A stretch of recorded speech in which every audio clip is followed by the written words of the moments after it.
Stop plowing ahead, Claude. You're going to get us lost. Lost schmost. We've got it on Imperial authority that this is the way to the village.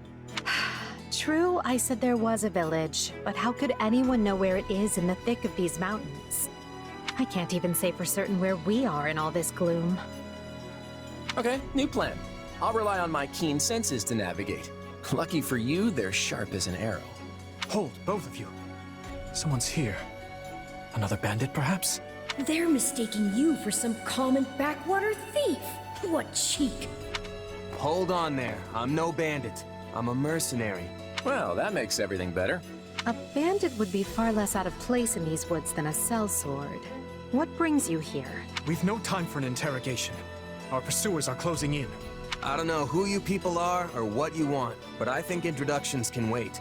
You clearly need every blade you can find, and my pockets have been feeling awfully light lately. What do you say? Hang on. You're seriously the Imperial Princess, the Crown Prince, and the heir to the Alliance? Yes, and as the three of us are now in your debt, I think formal introductions are in order. My name is Edelgard von Hresvelg, Princess of the Adrestian Empire. I am Dmitri Alexandra Blaifford, Crown Prince of the Holy Kingdom of Fargus. And I'm Claude von Regan, grandson of the leader of the Leicester Alliance. Things looked grim there for a moment. Thanks to you, we put those bandits to flight. Bit of a miracle we ran into you out there, but hey, I'll take it.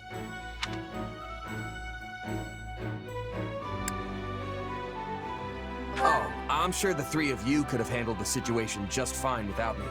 No need for false humility. We'd likely have perished if not for your help. Well, aren't they an unlikely trio? I wonder why those bandits were after them. Still, it's no concern of ours. We have our own plans to attend to. Now, collect your pay and be off before they get a wild idea and ask you to join them. Say, while I have you here, do you know where I can find Remire Village? I took a wrong turn somewhere along the way. I'm looking for a band of hardened mercenaries who follow a man named Gerald. I hear rumors that's where they're camped. Actually, Remire might just be the village we've been looking for, too. That ring a bell, Edelgard? I don't remember hearing anything about mercs, but... The name sounds correct, at least. Gerald's too smart to get smoked out by a bunch of rumors, but they're all I've got at the moment. In any case, we won't find our own 2 feet in all this dark. We should return to camp and get our bearings before... Hello there, house leaders. Hello, brave mercenary. We've mopped up what's left of those rascals, so what say we return to camp? And I insist you accompany us, good mercenary. Who, me? You heard the man. We'll wait out the night together and make for the village in the morning. It's a great plan, especially if you want to get paid, as we're a tiny bit short on pocket change at the moment. Yes. And those mercenaries you're looking for? Gerald's band, was it? They may be in Remire Village tonight, but there's no telling when they'll move on. If you come back to our camp, we have maps that may help you get one step ahead of them. This is clearly the wisest course of action. Not to mention that I would enjoy conversing with you further. But of course, the choice is yours. Why can't things ever be simple? All right, no, but just for the night. Perfect. Then might I borrow you for a moment after we reach camp? There's a matter we must speak about. Nothing alarming, I promise you. Right then, so off we go? But, if I may, did I hear you mention a Gerald earlier? Yes, do you know him? He heads up a pretty elite band of mercenaries, so I imagine his name is spread all over Fodlan by now. Mercenaries, is it? No. No, it can't be him. Can it? Well, I'll just have to meet this Gerald myself. After I've seen my duties through, of course. After all, if I don't finish my assigned tasks, I'm mission the point. Get it? Missing? Mission? Come now, this is good stuff! That's our Aloise. Come on, let's get moving before he really gets going.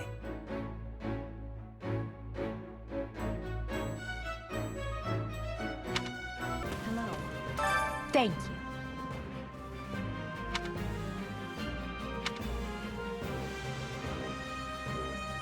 What do you think?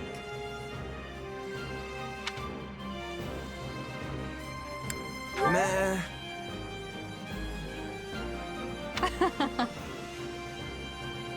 On another matter. We heard you'll be joining us at Garrick Muck. Perhaps somewhat unwillingly, I might add. I know this wasn't in your plans, but if it lets us get to know each other better, perhaps it will prove worth it in the end. Unwilling or not, we've got a long road ahead, so let's try to keep the mood light. I hesitate to ask this considering you're only here because of us. But, well, are you sure about this decision? The last thing we want is to delay you from your own business. The knights may seem unwilling to bend, but it's not as if you have no say in the matter. Actually, I see this as just another chance to better myself. You are more gracious than I. But, as I see you've made peace with it, I will leave the matter be. Yes, that's quite enough chatter. Let's save our energy for the road. To the monastery! Listen, I know this one's on me. I'm the one who roped you into coming back to camp after all. But I'll find a way to make it up to you, I promise. Thanks, Claude. I know you will. Hey! Hurry up back there or we'll leave you behind! You know you've had a busy day when you rub shoulders with the heirs to the Empire, the Kingdom, and the Alliance. I think they're a fascinating group of people myself, but what do you make of them? Seems like Edelgard thinks high enough of me. She's got this elegant air about her, but somehow doesn't hold any disdain for mercenaries. It feels like Dimitri's always checking in on me, every chance he gets. He'll definitely make a good king, the kind who looks after his people. Claude's a laid-back kind of guy who doesn't really strike me as noble, and I mean that in a good way. Something tells me he's gonna be easy to work with. Of course you only pick up on their rosy qualities. You really are a delight. Have I told you that lately? Still, you'd better pick up the pace before you vex these people any further. Well, what do you think? I believe there is a very good chance it will work. Perhaps, Lady Edelgard. But is that chance not outweighed by the danger of matters going awry? We have managed to walk the knife's edge so far. But what you are suggesting is open hostility. If they so much as catch wind of our intentions, things will go sideways very quickly. Regardless, this is our last opportunity to save her. Frankly, it's a miracle we even have the chance. I thought you once proclaimed not to believe in miracles, Lady Edelgard. And I don't. At least not the kind one has to sit around and wait for. But right now, everyone is exactly where we need them. Her, the bandits, the string pullers, and the perfect instructor with the perfect mission. I'm going to make this miracle happen, and I will do so for our future. Then we'd best have a plan in place to finish the job, in case they catch on. I expected you to burn a few bridges, but this plan would be akin to setting half the countryside on fire. Which is exactly why I'm counting on you, Hubert, and why I'm grateful to have you by my side. Welcome to the Black Eagle House. I'm pleased you selected us. Whoa, wait, what? You're a student now? And not only that, you're one of us? That's great! Wait, stop! I don't know this person! Oh, why are there so many new faces? That's what you get for skipping this year's first field excursion, Byrne. A lot happened. There was even a bandit attack. Did you really not hear about any of this? Bandits? Ugh! Now I'm extra glad I skipped out. I must say, the church took a bold step in enrolling you. A decision which I, of course, fully support. You helped Edelgard, and we stand to learn quite a bit from one so skilled. Yes, I have eagerness to examine the fighting of mercenaries. We should be sparring, 1 versus 1. If anyone needs me, I'll be asleep and... Wait, hold on. Do you have a crest? Did Professor Hanneman even check? Oh, he checked all right. Sorry to say, I'm certifiably crestless. Strange. You definitely seem the type. But I suppose I'm just imagining it. And now you know the rest of our house. As you already met some of us in camp, I assume you knew what you were getting into. We may not be perfect, but we support each other as best we can. Please try your utmost to get along with everyone. Here approaches Professor Yaritza. That makes all of us. Remember your mission? We are to eliminate the remaining members of the Iron King's thieves that attacked our camp.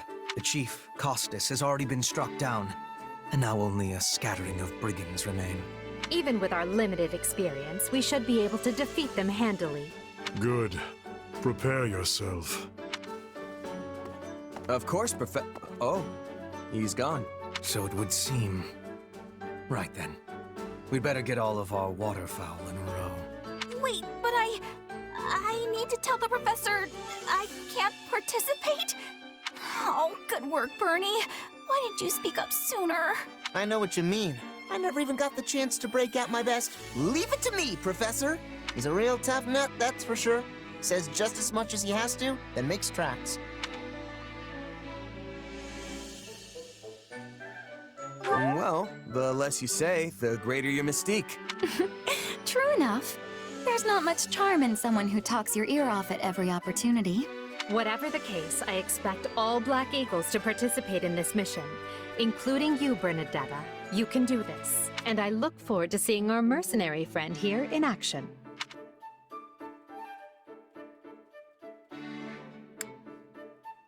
Careful, Edelgard. If you set me loose out there, there won't be any bandits left for you. Lost sight of them?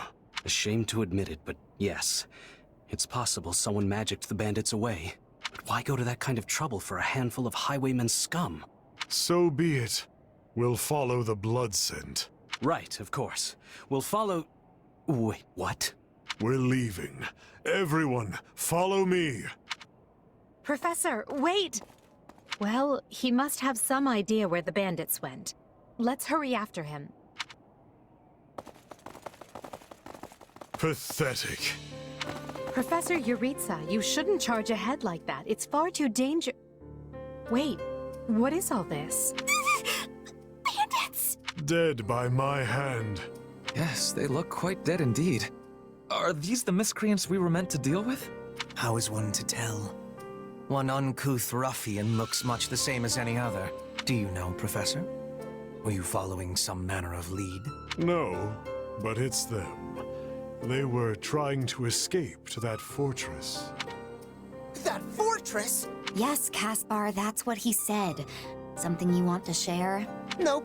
It just seemed suspicious. You're something else, Caspar. Still, I guess the place does look kind of suspicious. We're near the border of the kingdom and the empire, but that is no imperial outpost. It's not the kingdoms either, and they're not flying any kind of banner. I'm guessing it's a bandit hideout. Then give us allowance to be storming their base and crushing them under our feet. It might be a little dangerous for us to handle on our own, Petra. Yes! I mean, I agree. We should all, go home. Right now. But the bandits might be inside, and they must answer for their crimes. It is our noble duty to finish them off before they can bring harm to another soul. This isn't about nobles. It's about doing the right thing, period. And striking down evil is the Caspar way. We'll be heroes if we manage to take out the entire bandit outpost. This is the kind of stuff I live for. Since when are you so gung-ho? Oh, right. Since always. Enough. This is not our decision to make. Professor Yuritsa? The mission stands. Enter the fortress. Dispatch any bandits you find.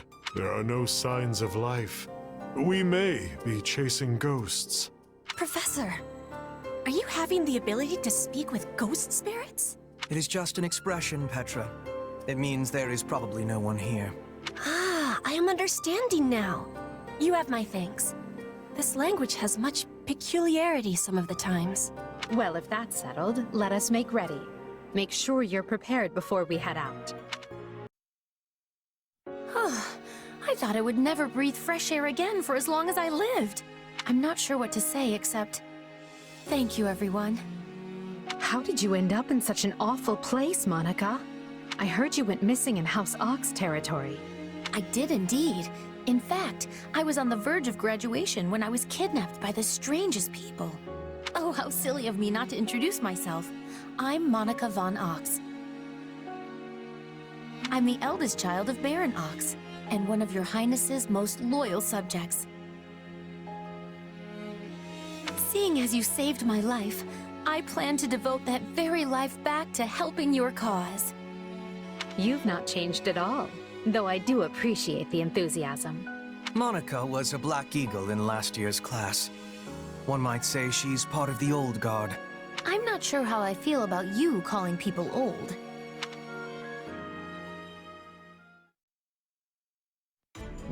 Yes. I think I understand. This all began when the knights lost sight of the bandits and you gave chase. Afterward, you entered a suspicious fortress and rescued a missing student. Well, there's nothing wrong with that. I'll be sure to smooth things over for you once we're back. Sounds good. But, why are you even here, Alois? Because the knights sent for help after you left them behind. Did you expect anything different? Not that I'm trying to lay blame at your feet.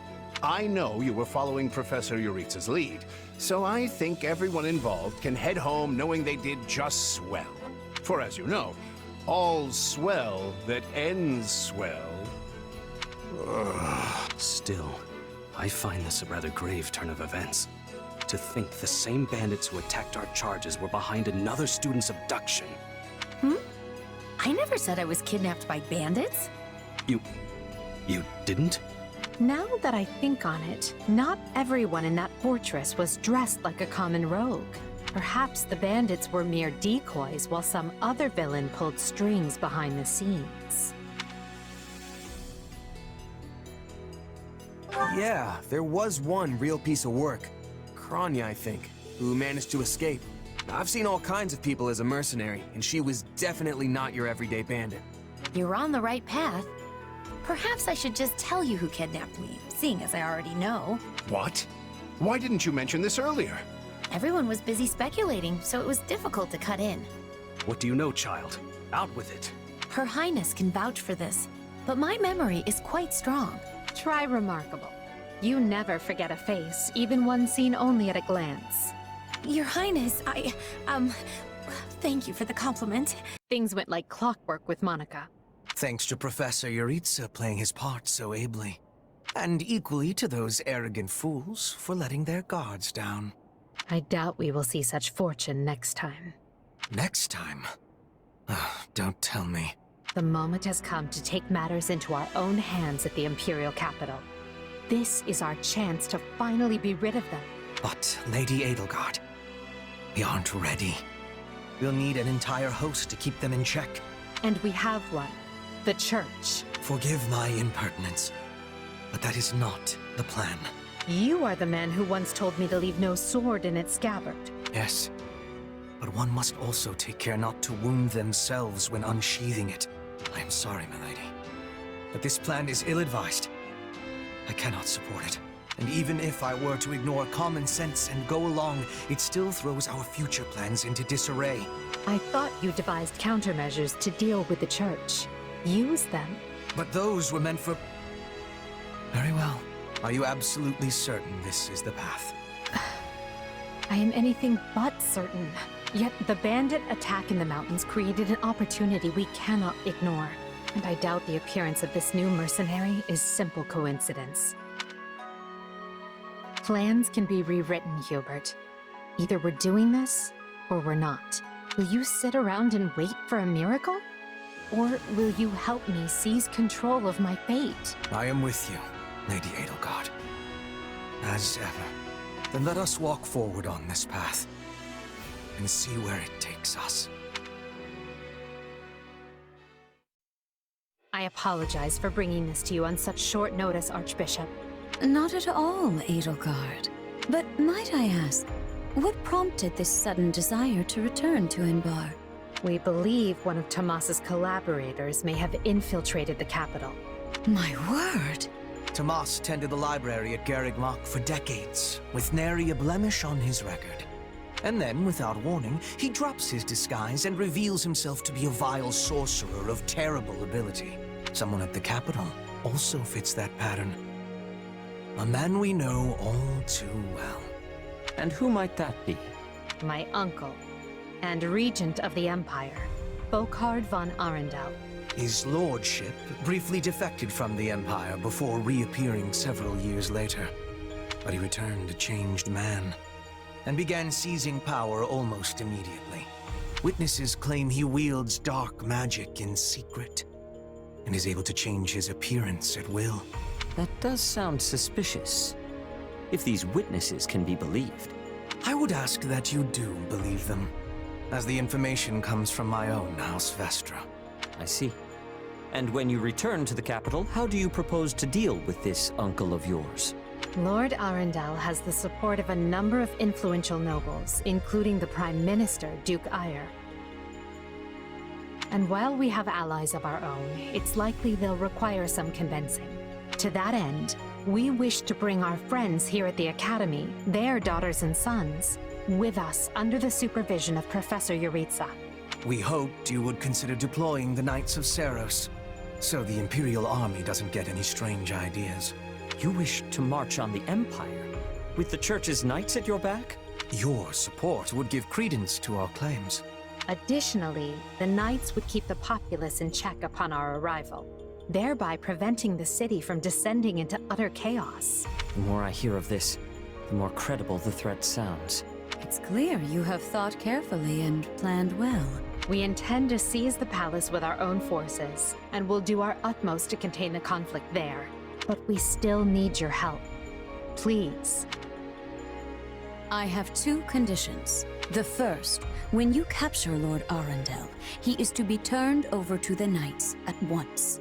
The second, our Knights are not to engage in battle directly. I would have it no other way. Step lightly, Edelgard. Should these claims about Lord Arundel prove false, we will take action accordingly. Make no mistake as to who will be held accountable. Understood. But please know we have nothing to gain from deceiving the Church. Very well. I will summon the Knights and let you instruct them as to your plan. May the Goddess watch over you all. Ah, there you are. Something wrong? I must return to the Imperial capital soon for an important matter. Will you join me? Most of the other Black Eagles are coming. What's this about? I fear I must keep that to myself until we're closer to the capital. But I promise you this. There will be battle, and you will have a chance to shine. Are you sure? I mean, these powers I have... Are like the ones Tomas used? Yes, that is a bit disquieting. Still, you've given me no reason to mistrust you. You could have wrested yourself free of us from the start, but instead you chose to stay here at the monastery. You fought by our side and helped us save Monica. I think I can give you the benefit of the doubt. But here's my true proposal. If you accompany us, there's a good chance you'll learn where your powers come from. Ooh, now that is intriguing. In that case, I accept. Thanks. If you would. Do you have a moment? Huh?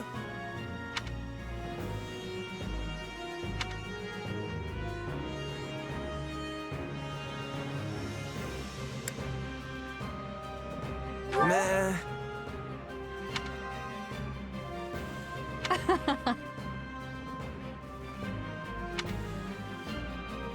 These are your instructions. I imagine they may not come as a surprise to many of you. For some time now, Enbar Palace has been infested with the same darkness you saw in Tomas. They have made a puppet of the Emperor and plot with disloyal subjects to seize control of the Empire. Our objective is to stamp these traitors out, seize the palace, and reclaim the Empire for our own. You realize it's just us, right, Edie? That sounds kind of impossible. Still, the Empire is having many soldiers. Perhaps you could be changing their minds? Those who can be won over will be. And the realization they are fighting the Imperial Princess ought to dull the others' blades. We have also secured the cooperation of several nobles inside the palace. Very impressive, Your Highness. And very you. I suppose all that remains is to head inside and take care of business. Just you watch. We'll take them all down and have the bards singing our names by nightfall. So here we are, ready to deal a masterstroke to the heart of the mighty Empire. Life with you certainly isn't boring. We'll infiltrate the palace through the rear gate, then apprehend Lord Arundel and Duke Eyre. From there, will secure the palace's strategic positions, eliminating all resistance we encounter along the way. If that is our plan, then time cannot be wasted. You can hear them scrambling in the palace from here. Let's not wait for them to find their bearings. Lead the way, Your Highness. Oh, and make sure to keep her safe, Hubert. You know every square inch of that place, after all. Just mind you don't fall prey to your own distractions. These villains have had free run of my house for too long. Today, I take it all back.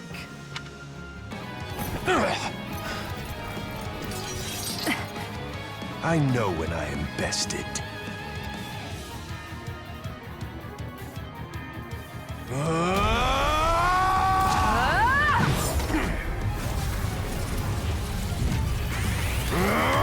Not happening!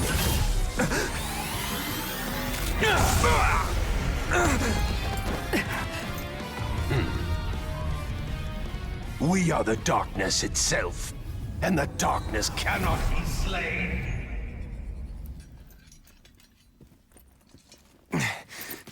He escaped. Cowardly of him. But we can take comfort in our victory either way. Yeah, I guess.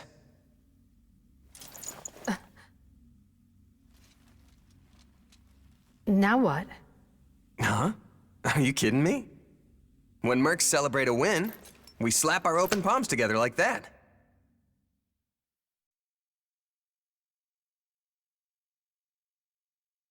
A commendable victory, Lady Edelgard. Thank you, Hubert. Still, I don't much like how those rats managed to keep skittering away. I imagine that guy's pretty close with Kranya and Tomas, since he shapeshifted and all. Yes. They are all part of a clandestine organization attempting to conquer Fodlan from the shadows. Those who slither in the dark. Huh. Never heard of Hmm. So, what is the plan now, Your Highness? We make ready for my coronation. Hubert, gather everyone in the throne room. At once, Your Highness. Oh, this is wonderful! Your Highness is going to become Your Majesty! Yes, but first I must speak with the Minister of Domestic Affairs, as well as the other counts. Also, I need you to go to the Knights of Seros. I wasn't expecting all of you this soon. What are you doing here? We demand an explanation. You arrested my father, Edelgard. How could you do such a thing without discussing it with me first? I'm probably not getting the finer points here. But you basically defeated both my father and Ferdinand's, is that right? I wasn't fighting your father, Caspar. He was aiding me, as was Count Hevering. So, what about my father? Did you arrest him? Unfortunately not. Hmm, okay. Look, I'm sure you have your reasons for all of this, but maybe you should sit down and talk us all through it. And I intend to. We'll reconvene later and clear everything up then. Monica, join me. We'll talk as we go. And you say I have 2 years to complete these preparations? In cooperation with Count Hevering, of course. You and Hubert can finalize the details later. As I won't be choosing a prime minister for some time, I realize this may result in extra work for you. However, that also means more latitude to do things as you see fit, so long as you ensure we're prepared for a 5-year war. I will not rest until I discover a solution, Your Highness. So long as our military leaders don't tread on my toes, I shouldn't have too much difficulty. For something this big, you better believe we'll have plenty of need for resources. Leave it to a narrow-minded quill carrier like you to call that treading on your toes. In Her Majesty's name, I will decide what is and isn't appropriate regarding your needs. Also, anyone would seem narrow-minded when compared to a swollen-headed juggernaut such as yourself. A juggernaut, huh? Yeah, I like the sound of that. I see someone allowed his sarcasm lessons to lapse. Moving on. Lord Arendel's followers will doubtless attempt to interfere, so we'll need to keep a close eye on them. Once Count Varley joins us, we can discuss the matter I mentioned further. It seems he's just arrived, Your Majesty. Apologies for my tardiness. Gregoire von Barley at the court service. My, but attendance seems light. Where is the Lord Regent and the rest of our noble six? Duke Ire stands accused of treason and has been dismissed as Prime Minister. He currently awaits judgment in one of our finer dungeons. Lord Arundel is a fugitive from the same crime, and will be taken in soon. Dead or alive, it makes no difference. Well, this is a rather shocking turn of events. I had no idea Ludwig was capable of such things. Still, rest assured that I am nothing like him. Indeed.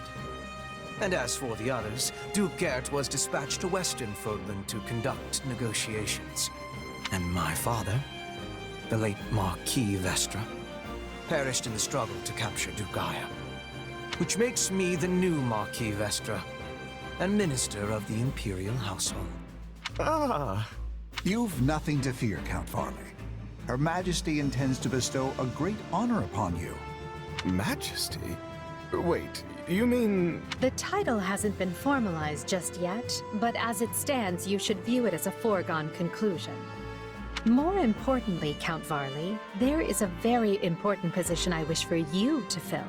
I intend to rebuild the Southern Church, and who better to be the bishop than you, our Minister of Religious Affairs? I will make my case to the Archbishop personally. Thankfully, Lord Arundel and his men are no longer around to obstruct such a move. You would bestow such a position on me? Make no mistake, it is a great honor, but are you certain? Very. Now then, your first duty in the role will be to oversee my coronation. Do not fail me, Bishop. I'm sorry to keep you waiting. Are you enjoying your stay at the palace? More than I expected, though I do feel a bit out of place here. Understandable. Everyone here either is a noble themselves or serves one. However, that will change. As Emperor, I plan to end discrimination based on social status. Everyone will have a chance to rise to the top, whether they are born into the aristocracy or not. No more nobles or commoners, huh? That does sound pretty great. I'll be impressed if you can actually pull it off. Oh, I will. But at the moment, I have a proposition for you. Go on. We've successfully expunged the Prime Minister and the rest of that puppet government. But a certain amount of unrest is unavoidable. Which means I must remain here in the capital. In other words, I can't go back to Garrick Mach and continue my studies. What about the others? Our noble families will be in disarray as we transition to my system and new heads of household take power.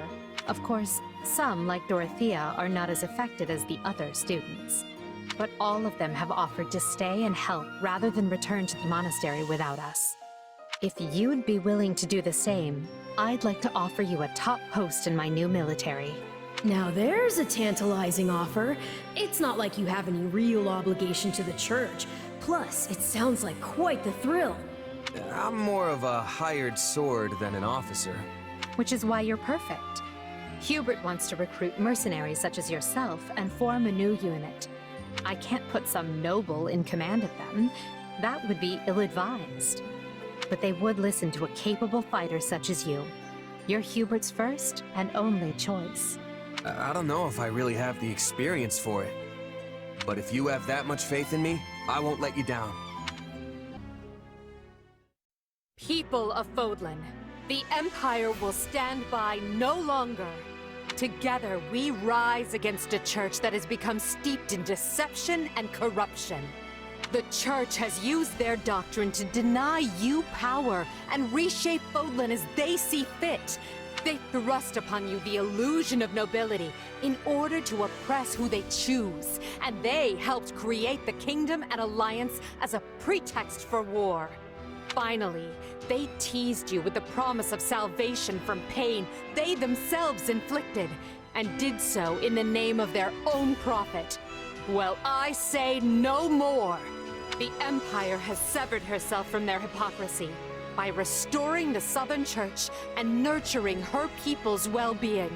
And today, we purge the world of their evil forever. We will retake Garrigmach from the Central Church and stamp out any nobles who abet its depravity. By my title as Emperor Edelgard von Hresvelg of Adrestia, I hereby declare war against the false Church of Seros. The past 2 years have flown by in but the blink of an eye. And while they felt short, they were certainly eventful. The Empire has come far since we removed Arundel from power. We reformed the government, remedied our diplomatic troubles, and bolstered our military. And most significantly, we gave strength to the Southern Church, creating the perfect wedge against the Church of Seros.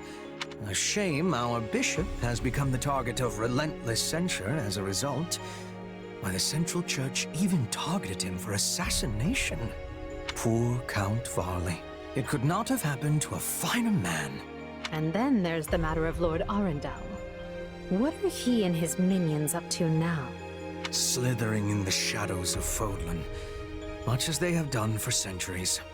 It will not be easy to drag such adept skulkers into the light. Perhaps not. Then for now, let's remain focused on the formidable adversary ahead.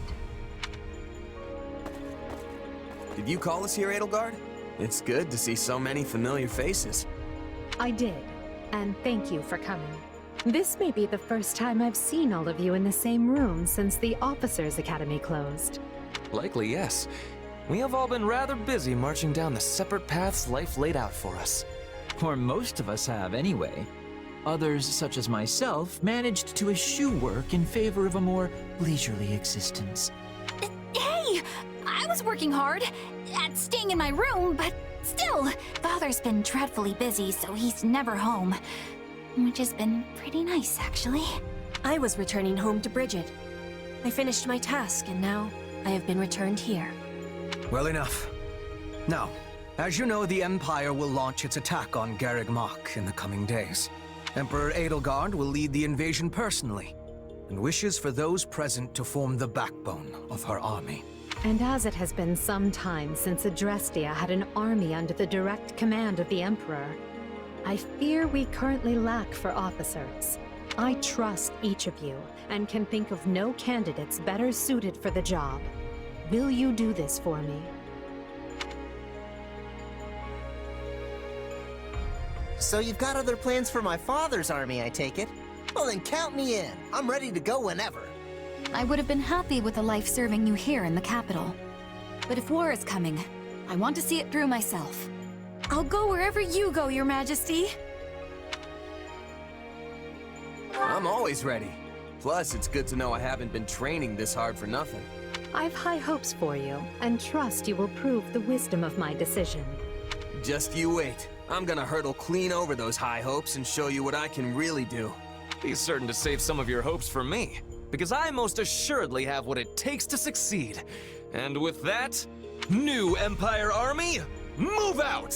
Ferdinand, kindly leave the commanding and naming to me.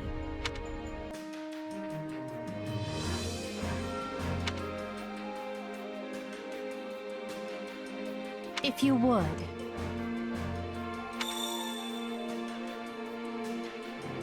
You know, I don't believe I ever asked your feelings about this war. On the surface, it must seem as though we took Fodlan's fragile piece in our hand and shattered it into 1,000 pieces. What, is it deep conversation time now? Where'd that come from? It's merely that we've never discussed the matter, and you are in a fairly unique position amidst this all. I thought you might be able to provide some perspective on how an outsider views the actions Adrestia has taken.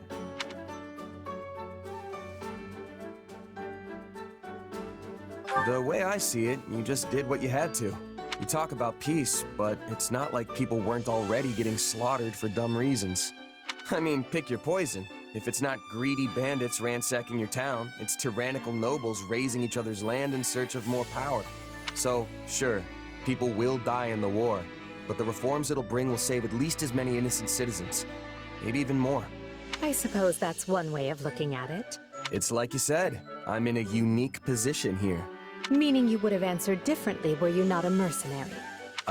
Yeah. If I was a farmer, for example, I'd be hounding you day and night to end the war. Sure, you say you're gonna bring this bright and beautiful future, but am I really gonna suffer for years, maybe even decades, waiting for it? The stuff you're doing now, enlisting my farmhands, trampling my fields, destroying my crops, just doesn't make it worth the wait. But you know the toll it's taking on your people, yet you choose to press on with the war anyway. So you've gotta have a good reason, right? Yes, of course. You certainly don't mince words. Is it the years of mercenary work that made you this way, or have you always been like this?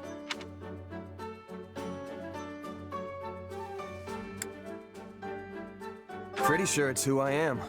It was just me and my mom growing up, you see.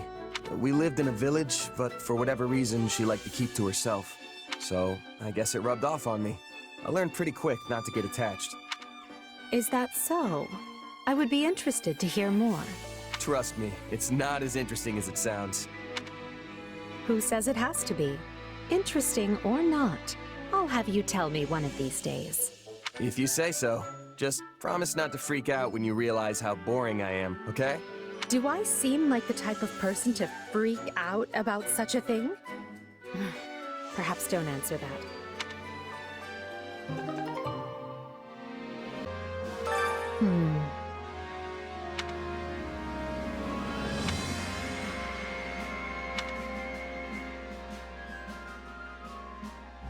Right on.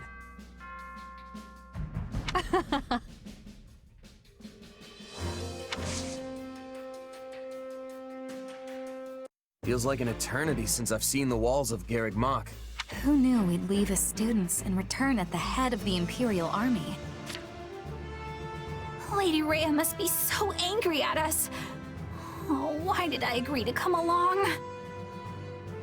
We'll be lucky if angry is as far as her feelings go on the subject. I imagine she's apoplectic. I don't know that word, but it has way too many syllables not to be scary. The Knights of Seros will likely fight tooth and nail to stop us.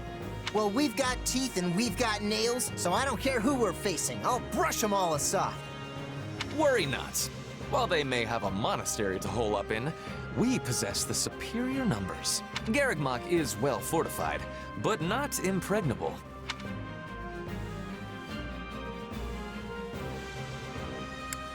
We can't assume victory based on numbers alone. Anything could happen, so let's just be careful. Good. And remember, our goal is to seize the monastery, not raze it to the ground. The soldiers are ready, Your Majesty. We can begin the attack at once. The scouting is also finished. We know with certainty where the enemy will be taking its positioning. We are owing this to Monica and her perfect memory. She has incredible knowledge of this place. As usual, Monica, your talents are invaluable. I really didn't do much, Your Majesty. That is, it was truly an honor to assist you. Not to say I've finished helping you, of course. In fact, I am always at the ready. Don't ever change, Monica. And finally, who do we have here? This is my little sister, Fleisch. I was given approval to make her my attendant. Fleisch von Berglies at your service, Your Majesty. My brother and I are, in your hands. Ah, so you're Caspar's famous aunt who's actually younger than he is. Yes, Your Majesty. The very same. Fleisch is too green for battle, but she'll be providing support from behind the front lines. You can rely on me. I realize saying this might make the situation worse, but there's no need to be so nervous. If you act to the best of your abilities, all will be well. Now then, everyone, the time has come. The time to take Garreg Mach and reclaim Fodlan. The Edelgard. We have received an urgent message from Count Rowe. Apparently, he has taken up arms against the kingdom. What is he thinking? He was supposed to join his troops with ours so we could use our combined strength to strong-arm more of their neighbors into declaring fealty for us. What use is a plan if the man won't follow it? It also seems that Lord Lenato, one of Rowe's castled bannermen, has gone so far as to mount a one-man crusade against the Archbishop. He has long held deep enmity for Lady Rhea, and likely leapt into action at news of Garreg Mach's fall. I should have suspected he would lack self-control when it came to his vengeance. Naturally, the kingdom mobilized troops in response. and now move to strike Lonato down as we speak. So, where does this put us? Can we get reinforcements to him in time? You want to save the man, Your Majesty? If I may, we would march all that way for what, exactly? Imagine the consequences of leaving him to die. We need our vassals to believe the Empire will always come to their aid. Always. Of course, Your Majesty. I will make the arrangements straight away. The region northeast of Castle Gaspar is shrouded in deep fog this time of year. That likely accounts for why they are currently only engaging in minor skirmishes, which means we still have time to intervene. Good. Now make our plans known to the others. I'm counting on you, Hubert. At once, Your Majesty. All of this makes me even more concerned about the situation in Leicester. Nothing has impeded Minister Burgleys' march east, has it? It has not. In fact, Count Gloucester has given him leave to garrison our troops there. I hear he has begun turning the screws on House Ordelia, and any other lords who have yet to make their allegiances clear.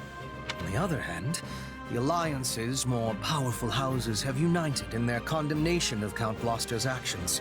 The minister may soon face a battle with Houses Regan and Goneril, if not others. I can't picture a battle the minister wouldn't win most handily. Still, the Alliance's new leader, Claude, is an unknown quantity. We can't risk underestimating his skill. Quite right. One can never be too cautious. So, what did you want to talk about, Hubert? I thought we might discuss you, actually. You wish to know more about those eldritch powers of yours, yes? Ah, right. Edelgard said I might have a chance to get to the bottom of that. Kinda figured she'd forgotten, since it's been 2 years now. Pray accept my apology on her behalf. It has been more trying to find answers than we originally expected. With Lord Arundel lost to the winds, it has been a trial combing through what little evidence he left behind. And of course, we are undertaking all of this in the midst of painstaking preparations for war. Lord Arundel is the guy who could shapeshift like Tomas, right? Correct. However, we have recently learned that he goes by another name. Tallis. Did you figure out if my powers are the same as his? And what are my powers anyway? Not some kind of curse, I hope. A fine question. I think it is safe to assume that you possess some form of magic. However, it is not the same ilk as the white and black magic we are familiar with. Yours is, shall we say, dark magic. Heathen craft that is structured differently from conventional spells. Ah. You are familiar with those who slither in the dark, yes? People like Tomas, Kranya, and Tallis. We believe they possess the same power as you. That's tough to accept, but the similarities are too great for it to be anything else. Still, what you think does not matter in the end, because my mind is already made up. So what? Are you gonna banish me someplace far away because I'm too dangerous? It's fine if you do. I'm used to being cut loose. That's just how life as a sellsword goes. Do not be absurd. If we were done with you, we would kill you, not banish you. Fortunately, you are exceedingly talented, and Her Majesty trusts you implicitly. The way I see it, we stand to profit best by keeping you in our service. So you trust me too? Thanks, I guess. But now we have a more important question to answer. Namely, how you came by your powers. I thought I heard someone talking in here. We were just finishing up. Do you have business with our mercenary friend, Your Majesty? I do. And I suspect it's related to what you were just talking about. Then I will leave you to it. Pray excuse me. You should see the look on your face. Did Hubert threaten you? Don't let it get to you. Yes, he's quite good at that kind of thing, but it comes from a place of caution. I wish that was all that was bothering me. I want to transform the world into a place where no one has to feel trapped by where they came from. When I am done, it won't matter where you are born, whose blood you have, or what powers course through you. Everyone will be treated as equals. That's what we're fighting for, and that is what this war is going to achieve. So believe me when I say this. I don't care who you are. I only care about what you have done and what you have yet to do. Well, thanks, Edelgard. I feel a little better now. We must make haste. There's not a moment to lose. Understood. Randolph, take your troops to Orion Road and await further instruction from Hubert. Leave it to me, Your Majesty. Why is everyone so worked up? What happened? It seems the troops we stationed in the Alliance are in danger, and serious danger at that. Gloucester and the other lords betrayed them, and now they have been completely cut off. No. The word betrayal suggests they were on our side in the first place.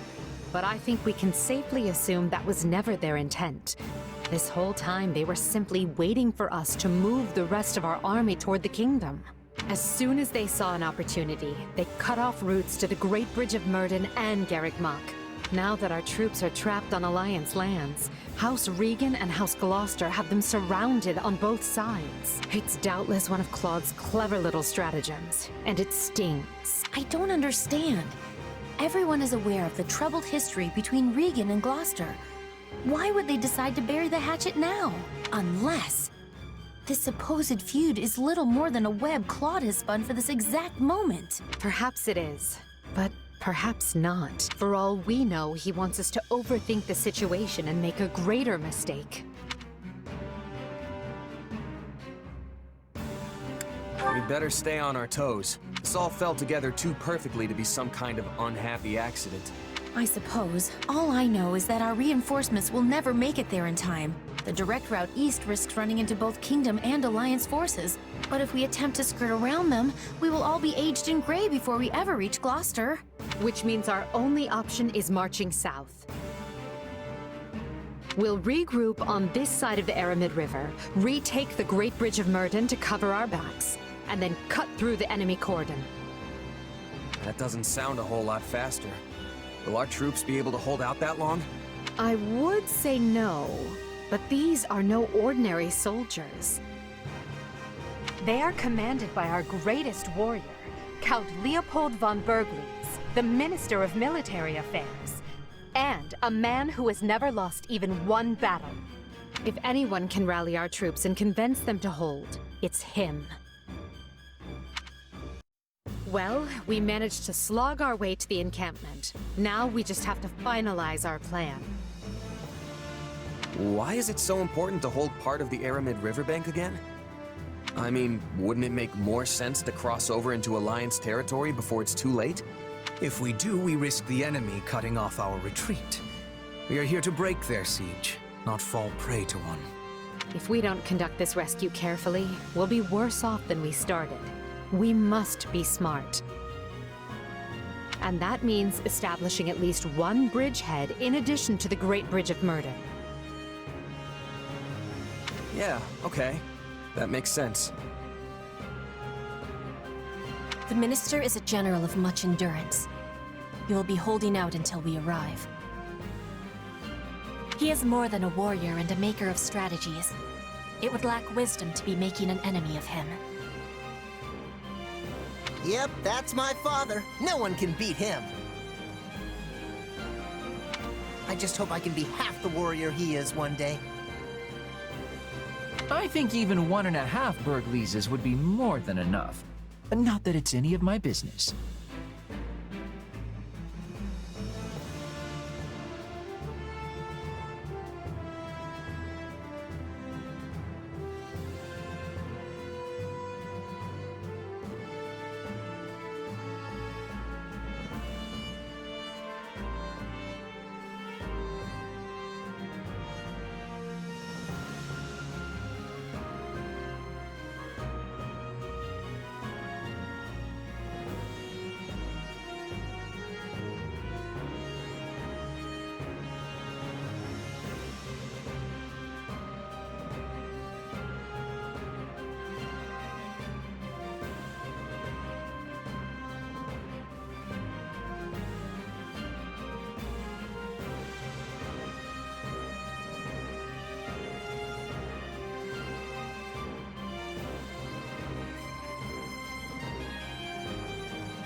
So, what are we to do about House Gloucester? They have indicated a willingness to swear fealty, for whatever that pittance of a promise is worth. That leaves only Phlegathon and Ordelia, and I doubt very much that anyone would take us to task for dismantling them. The head of House Ordelia is one of the 5 great lords. Dismantling them, as you say, would hamper Her Majesty's ability to rule effectively in the future. Consider, for example, why we chose not to dismantle House Eyre. Because I belong to House Eyre, and you did not have to. Ah, of course. You are happy so long as they install successors who are willing to toe the line. That is the plan, yes. House Phlegathon, however, must be disposed of. Their lord, Acheron, has leveraged his control of the Great Bridge to do whatever he well pleases. I have a suspicion the Alliance desires him gone as badly as we do. Lawrence Gloucester and Lysithea von Ordelia were Her Majesty's schoolmates, yes? They may be more willing to listen to reason than the others. Sure, but Claude went to the Officers' Academy too, and he's taken a firm stance against the Empire. Do you really think this can be handled via diplomacy? That will depend on precisely what their demands are. But first, we must retake the Great Bridge and extricate Count Burgles and his troops. Let us focus our energies on that for the time being. Agreed. And it would behoove us all not to overlook how devious Claude can be just because we went to the Academy together. If he's not willing to come to the table, I won't hesitate to meet him on the battlefield instead. I won't hold back either. Sometimes you have to kill old friends in this line of work. It's just how it is.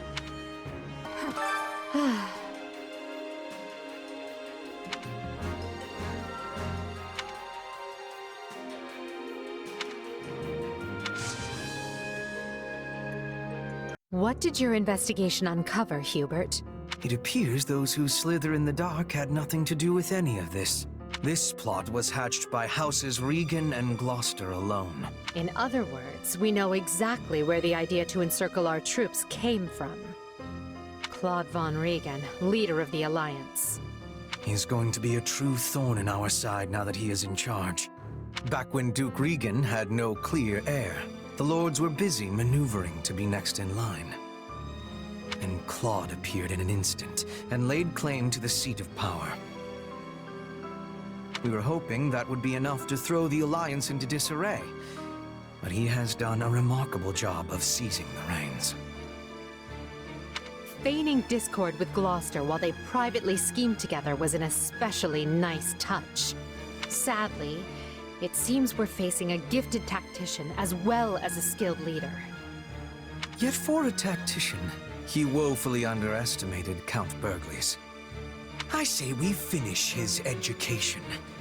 It is time Claude learns the gulf between his power and the Empire's cannot be bridged with a few clever tricks. We'll reach the Great Bridge of Myrden soon. Houses Phlegathon and Gloucester are defending it, just as we anticipated. But Ladislava has done her job and broken through the enemy line for us. I intend to claim a swift victory and return her to us whole. If possible, the members of House Gloucester are to be taken alive.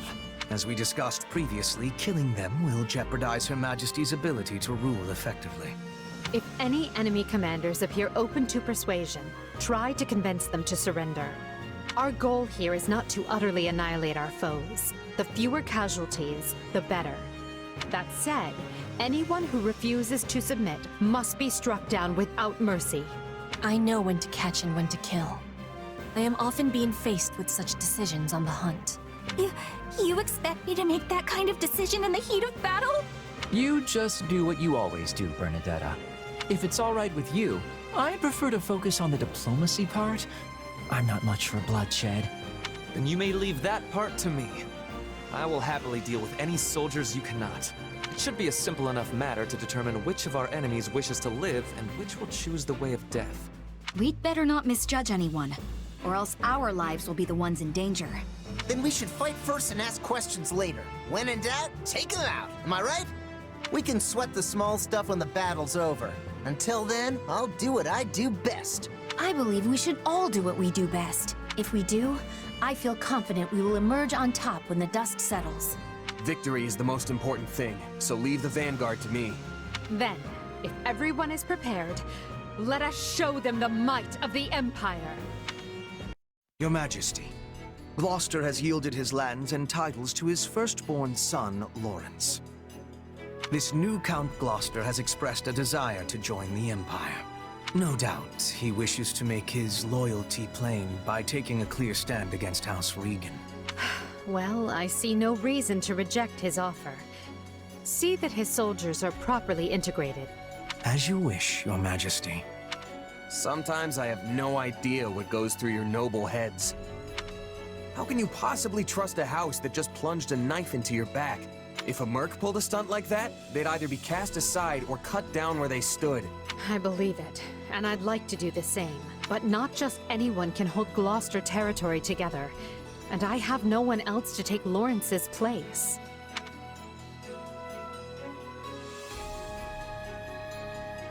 All right, I forgot that only mercs are replaceable. I did not think your feelings would be so easily hurt. Regardless, that's just the way of things in Fodlan. But as I've told you, I intend to change this. The age of deciding our rulers by blood must end. A day will come when anyone can vie for the right to rule, and then we will be free of this wretched system. So stand with me. Help me make it so. All right, let's begin our council. As you've no doubt heard from our scouts, the path from here to Deirdre will be fraught with difficulties. The Alliance has constructed fortresses and palisades, and laid other traps to slow our progress. In addition, they are plotting ambushes at key positions along the way. Needless to say, we will not be able to avail ourselves of the direct route. But if we try to dance around all their traps, we'll never make it in time. Yes, but this is Count Burgles we're talking about. He could probably stretch his soldiers a few extra days through sheer force of will. I would normally write off such an idea as lunacy, but sadly, it will likely come to that. We have made attempts to smuggle provisions to Count Burgles through holes in the enemy lines, but this has met with little success. They must be so hungry. I know just how that feels. The struggle to get food when all you want to do is hide under your covers. Hello, old friend. I mean, no offense, but if time is truly so short, why do we waste it dithering in council? We should embark on our rescue mission straight away! How did Hubert put it again? We're here to break their siege, not fall prey to one. I agree. A hunter must never be losing sight of their calmness. Well said. Let's not allow Claude to wind us up. So we must take the safe route, but do so as quickly as possible. A best of both worlds situation, I suppose. Understood. Good. With that decided, let's move on and discuss our preferred formation.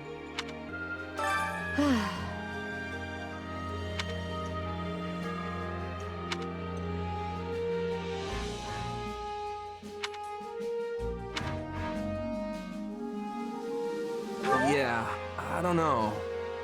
Hello. I knew Count Burgles was formidable, but I clearly did not give the man enough credit. I thought for certain he would have fallen by now, and yet here we are.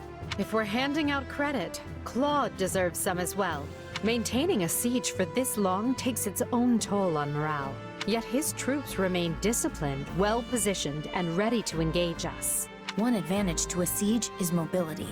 They can deploy soldiers up and down the line as needed to keep the upper hand. In other words, they are outfitted with many highly mobile units, which means they can respond quickly to enemy reinforcements as well.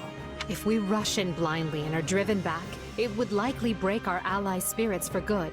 Not even Count Burgles would be able to rally them again. Surrender would be the only option. Why are they wavering now when we're so close? We're not looking to win the war today. We just have to break the siege. We should attack their lines at multiple positions. We don't need to win the battle. We just need them to break formation long enough for the Count and his troops to get out of there. Well, this is new. You are not often one to give voice to your opinions on tactics. Still, you have struck the proverbial nail on the head. That is exactly how we must proceed. Then it's decided. I look forward to your exploits on the battlefield. Today, we free our Imperial allies and reward their continued valor in the face of impossible odds. Again, Your Majesty, you've got my deepest thanks for rescuing us. And since my lack of foresight's to blame, let me apologize again for what happened. I will not hear of it, Count Burgleys. Had any but you been in command, I would be collecting corpses right now instead of thanks. I failed to see what Duke Regan and Count Gloucester were plotting. The blame is mine alone, so I will hear no more self-reproach from you. Go now and rest those weary bones. I'm grateful for the kindness, Your Majesty. Honestly, this experience shook me more than you might realize. I never would have made it through without the brave men and women who served me. They're the ones who deserve your praise. Understood. I will see they are duly rewarded. Hubert, summon Monica and have that put in writing as an official decree. And now, I want to know how we are faring with our efforts in the kingdom. Hubert, if you would. Of course, Your Majesty. Let me apprise you all as to what is going on. As you know, our talons have been sunk in our little alliance problem for some time now. But now we must deal with the kingdom, which has sent an army to claim the heads of Count Rowe and any others who came over to our side. However, Rowe is seated at Aryan Road, the fortress city. A citadel as hard to crack as Fort Merceus. Ah, Aryan Road. The Silver Maiden. Seems sorta weird to call a big hulking place like that a maiden. That's because she's as hard to get near as the purest of maidens. If you're still confused, that's your own problem.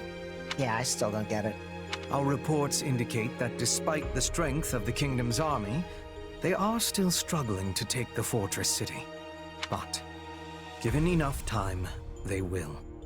Unless we send reinforcements. Therefore, we must direct our attention to the kingdom once more. Will this constant bouncing between the kingdom and alliance not take its toll on our soldiers? Who said we were taking our entire force? We will depart for Garreg Mach with elite troops, then collect fresh units before proceeding west. Simultaneously, I plan to have Duke Garrett summon the Western Lord soldiers and march toward the fortress city. We will join up at that point and strike at the kingdom's main force together. What say you to that? I would say it is the ideal strategy, at least on paper. Okay, let's keep our optimism in check here.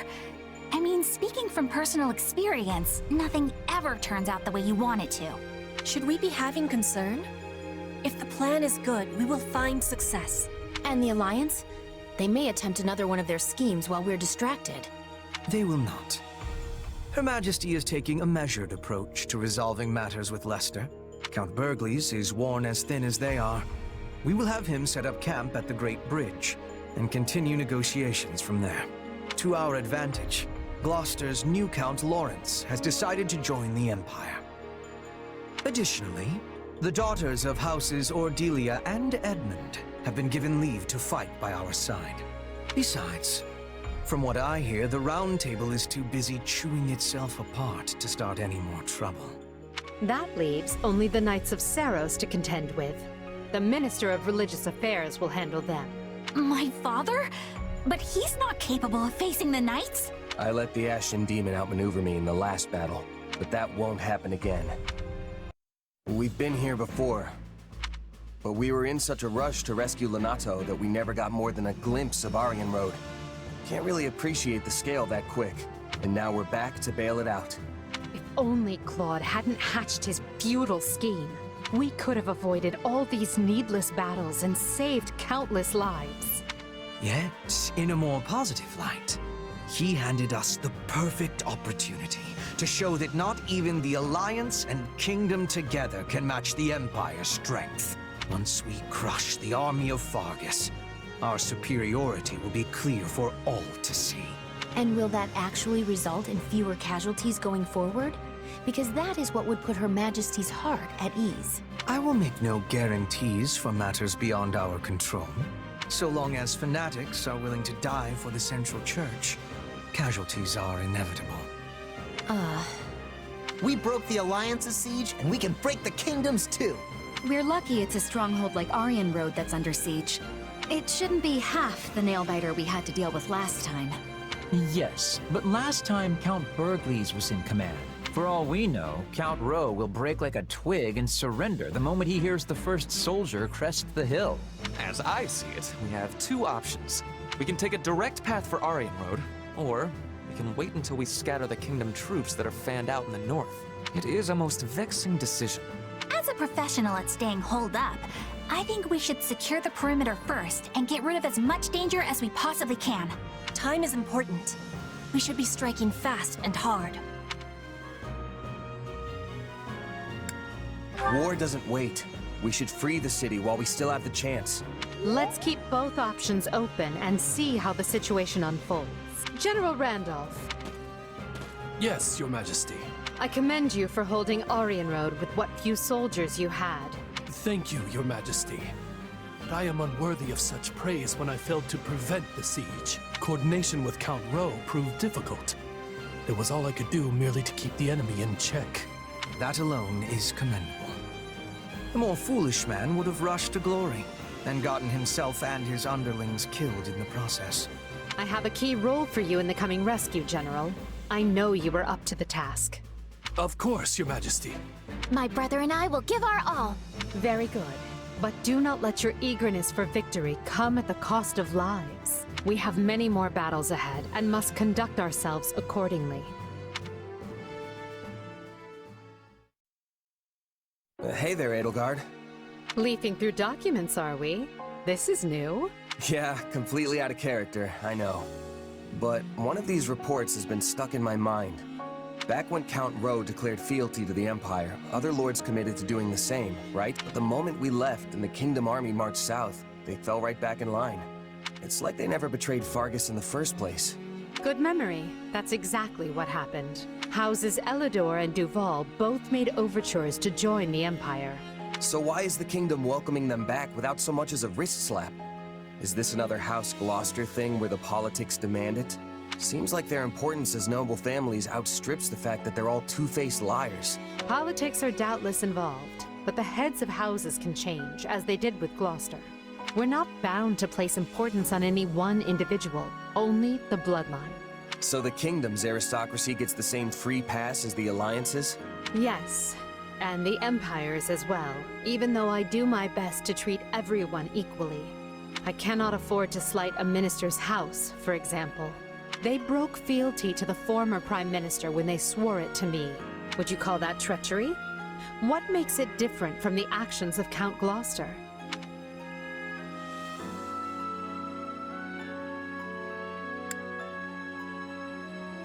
Greed makes it different. And I'd say betraying someone for money is lower than low. That's one way to look at it. I agree that what matters is the reason behind the change of heart. Was it for land? For status? To exact revenge or seize glory? Because I view a betrayal for any of those reasons to be utterly worthless. Yeah, money and vengeance are pretty shallow motives. Though, that's why I'm here. I'm not talking about mercenaries. I'm talking about lords.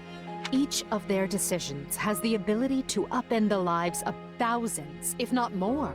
Only a person with the character to realize that is truly fit to lead. I've worked for plenty of nobles in my time. Until now, I couldn't have cared less what it means to actually be one.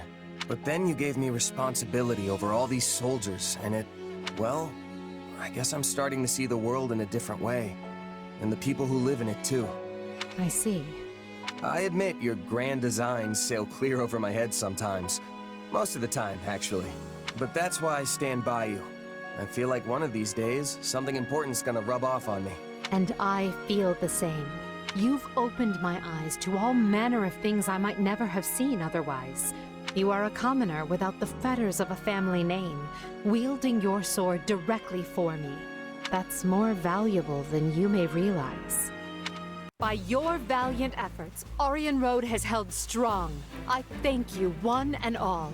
I hardly broke a sweat. Those Kingdom soldiers were nothing.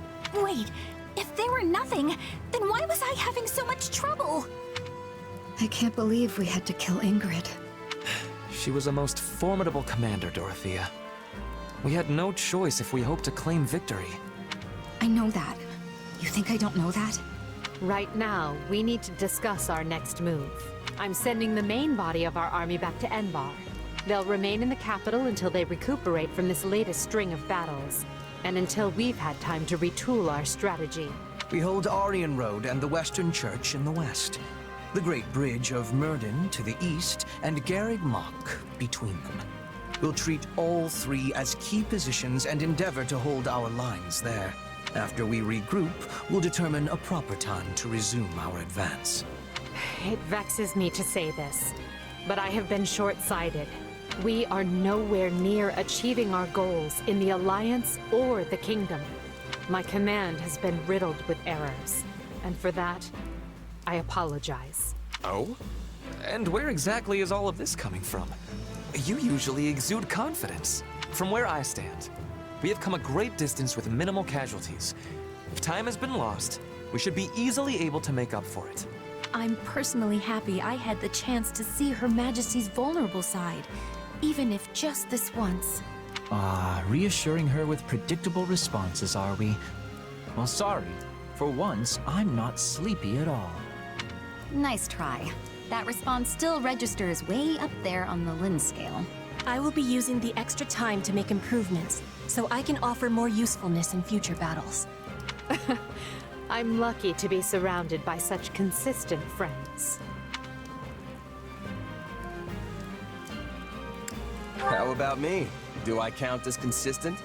I can always count on you to be you. And you may take that any way you like.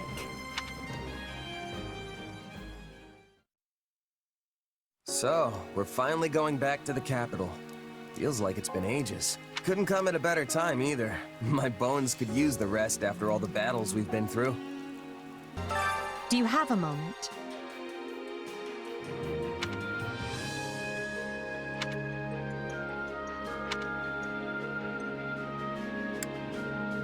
Right on.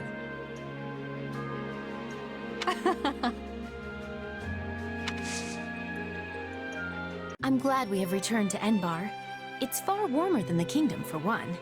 How are you doing, Your Majesty? I hope you've been getting some rest, at least. It seems you never stop working unless someone physically pulls you away from it. I've been getting more rest than Hubert, at least.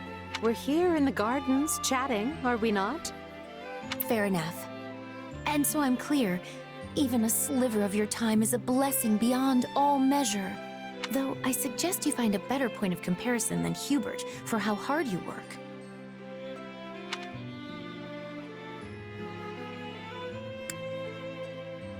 You know what I need? Some good, solid alone time.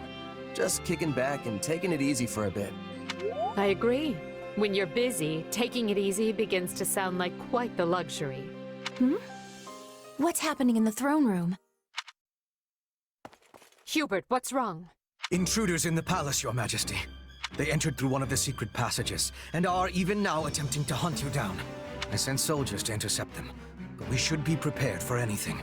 Do you think it's those who slither in the dark? I know not. But they could not have breached that passage without assistance from the inside. Though there are only a few who know of that passage, and would be capable of acting as a guide. Your Majesty, might you kindly step this way? Hubert, do you really think he would do that?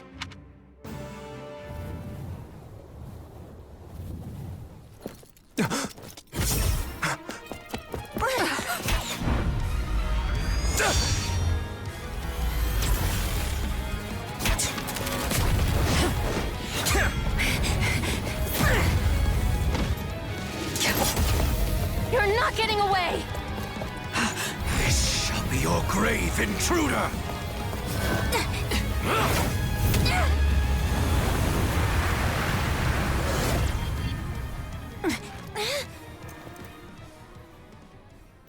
You simpleton! Were you trying to annihilate me as well?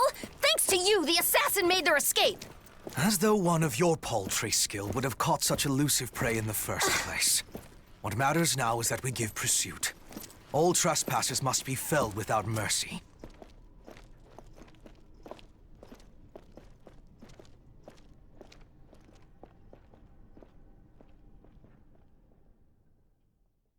I'm told the secret passage they used was sealed off centuries ago. Yes. The palace floor plans failed to even show it. I'm shocked the church knew of its existence. In the age of Seros, the Empire and Church were intimately related. It's safe to assume the Central Church took pains to retain its information from the time.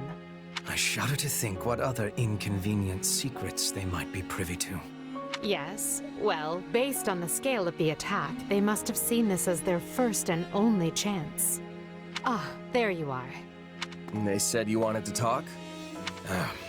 Yes. I believe I owe you an apology. Oh yeah? What for? To be blunt, I thought you were with the enemy. I had you pegged for an informant, planted among us by those who slither in the dark. It was not an unreasonable assumption. You enter Her Majesty's life at the perfect time, allure her with your strength, and choose our house to study with. And oh, surprise! You have dark powers. It was all too much to dismiss as mere coincidence. It was at Hubert's suggestion that I appointed you captain of our mercenary unit. He felt this would allow us to quietly assess your abilities and allegiances, and I agreed. I know I told you I did this because I believed in you and your strength, but the decision was somewhat more nuanced than that. I'm sorry. The moment I got wind of this attack, I immediately thought of you. This is it, I thought. The traitor has sprung the trap, and now the Emperor's life is in danger. But instead, you thwarted the assassination attempt and kept Her Majesty safe. I was wrong about you. Deeply so. And for that, I am ashamed beyond measure. Pray forgive me. Don't worry about it. I would have done the same. Honestly, I thought it was weird how quick you both trusted me. Good to finally know the reason behind it all. That does not excuse our actions. We had no right to deceive you as we did. But I swear, we will make amends. You have but to let us know how. You can start by trusting me. Or, if that's not in the cards, have the decency to tell me you don't to my face. At least then I'll know where I stand. I doubt doing so would have changed anything. But I understand the sentiment. We will attempt to be better going forward. Be better? Really? Hubert, why not just promise to be more forthright? Because that might make me a liar. Let me speak plain. I no longer believe you to be working with the enemy. However, that does not necessarily mean the possibility is now non-existent. Well, I guess I did ask for honesty. But look, do you guys trust me or not? Of course we trust you. Or I do at least. So please, let us begin this relationship anew on solid ground. Today is a momentous day in Fodlan's history that people will mark for generations to come. Then why do you look so conflicted? I'm not conflicted, Claude. I'm just painfully aware of how much stronger I need to be. That's why I'm counting on you and the Alliance to make up the difference. Hey, I've got feeling unprepared down to a science, so let's say we help each other out. If we work together, we can achieve what's best for both of us. Indeed. I have reviewed the terms, Your Majesty. All that remains is the placement of your seals. Everything looks good to me. I'm especially glad we found a solution to the control of Murden. You've done fine work here, Hubert. Thanks. And thanks to you as well, Holst. You know I'm not good at this sort of thing. I've never known you to shy away from ceremonial affairs like this, but it is the most significant pact since the founding of the Leicester Alliance, so your caution was most prudent. I must admit, I was quite nervous. Thankfully, I managed not to follow it up. You surely jest. You did your work masterfully, without batting an eye. I am truly impressed that Leicester's most valiant general is so well versed in diplomacy. Don't be insulting, Hubert. Sir Holst is a duke. A man can be brave in battle and still know how to get things done. Take our Minister of Military Affairs, for example. A man for whom the term looks can be deceiving was likely invented. Speaking of Count Burgleys, where is he? I thought he'd be here so we could go head-to-head. We never did get to finish our battle. I'm afraid the Count couldn't make it, but perhaps you'd consider my bodyguard instead? I'm certain you'll find the challenge to your liking. Is this your first time meeting, by the way? It is. Well, friend, care to go around with me? They say this Holst character is the strongest man in Leicester. But is he as strong as the Ashen Demon? I wouldn't miss it for the world. Now that's what I like to hear. I hope you mean later and not this very second. It would be a shame to get blood all over this nice paperwork. Yes. All eyes are on us. We must make this a grand gesture and show our soldiers that Adrestia and Leicester have joined forces for a brighter future. Well, let's get to it. As leader of all the lords and knights who sit at the round table of the Leicester Alliance, I, Claude von Regan, hereby swear this pact. Leicester pledges to work in harmony with the Adrestian Empire and do everything in its power to secure a peaceful future for Fodlan. By the covenant between the red blood and the white sword that crowns the double-headed eagle, I, Edelgard von Hresfeld, hereby swear this pact.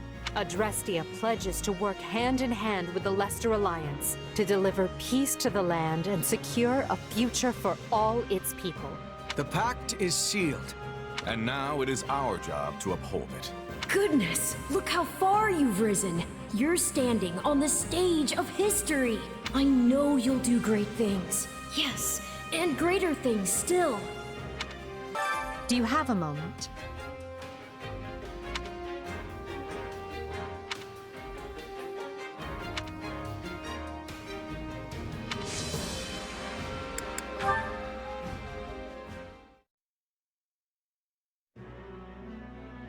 Oh, Edelgard. I'm glad I found you. Got a few? Of course. What is it?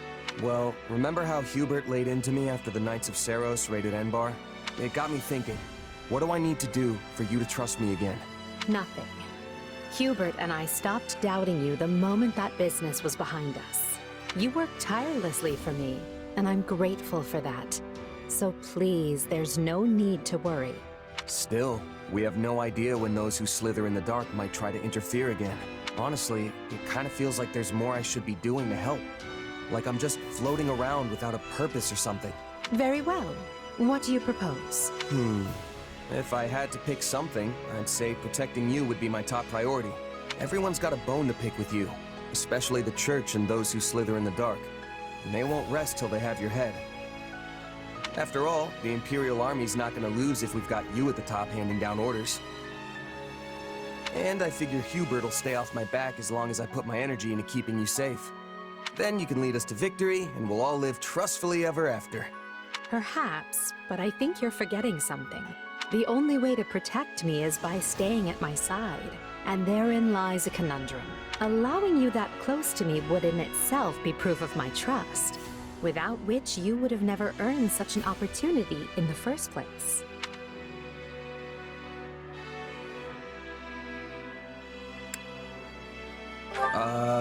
Yeah, I guess you're right. Still, I can't help but feel like that's what I've got to do to prove myself to you. Please, Edelgard, even if it just means shielding you from your enemies. Very well. Do as you will. In the meanwhile, I'll tell Hubert... Well, I'm not entirely sure what I will tell him. At the very least, we know those who slither in the dark are able to shapeshift at will. So, in a way, it doesn't matter who I choose to surround myself with. They could just as well turn out to be someone wholly different.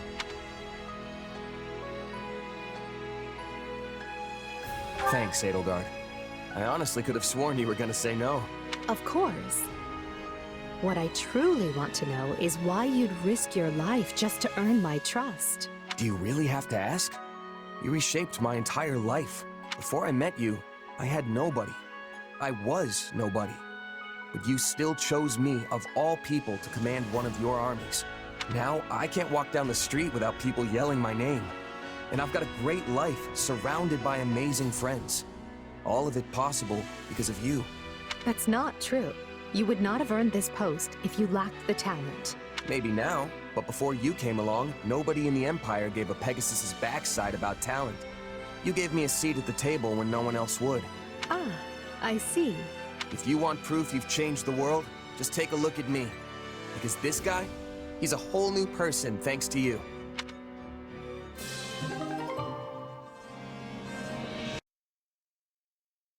We'll soon arrive at Baron Mateus's lands. Once we claim them, all of Western Fargus, roughly 1/3 of the kingdom's territory, will be under the rule of the Empire. House Mateus was demoted from a viscountcy to a baronage for their part in some sort of revolt. The current Baron Mateus, whose father was the previous lord, is hardly the most loyal subject of the crown. Removing him from the picture should be a simple matter. However, the kingdom has sent the Baron help in the form of the former Duke Fraldarius, who they call the Shield of Fargus. So long as he holds authority here, we won't be able to break their soldier solidarity. Rodrigue is Felix's father, right? That's unfortunate. Don't get me wrong, I'll fight whoever I need to. It just feels like we're pitted against familiar faces every time we turn around. And that isn't all. Our reports indicate the enemy has hired Gerald's mercenaries. We know from personal experience how formidable those foes can be. The Ashen Demon again. Say, that reminds me. What are you planning to do about that exactly?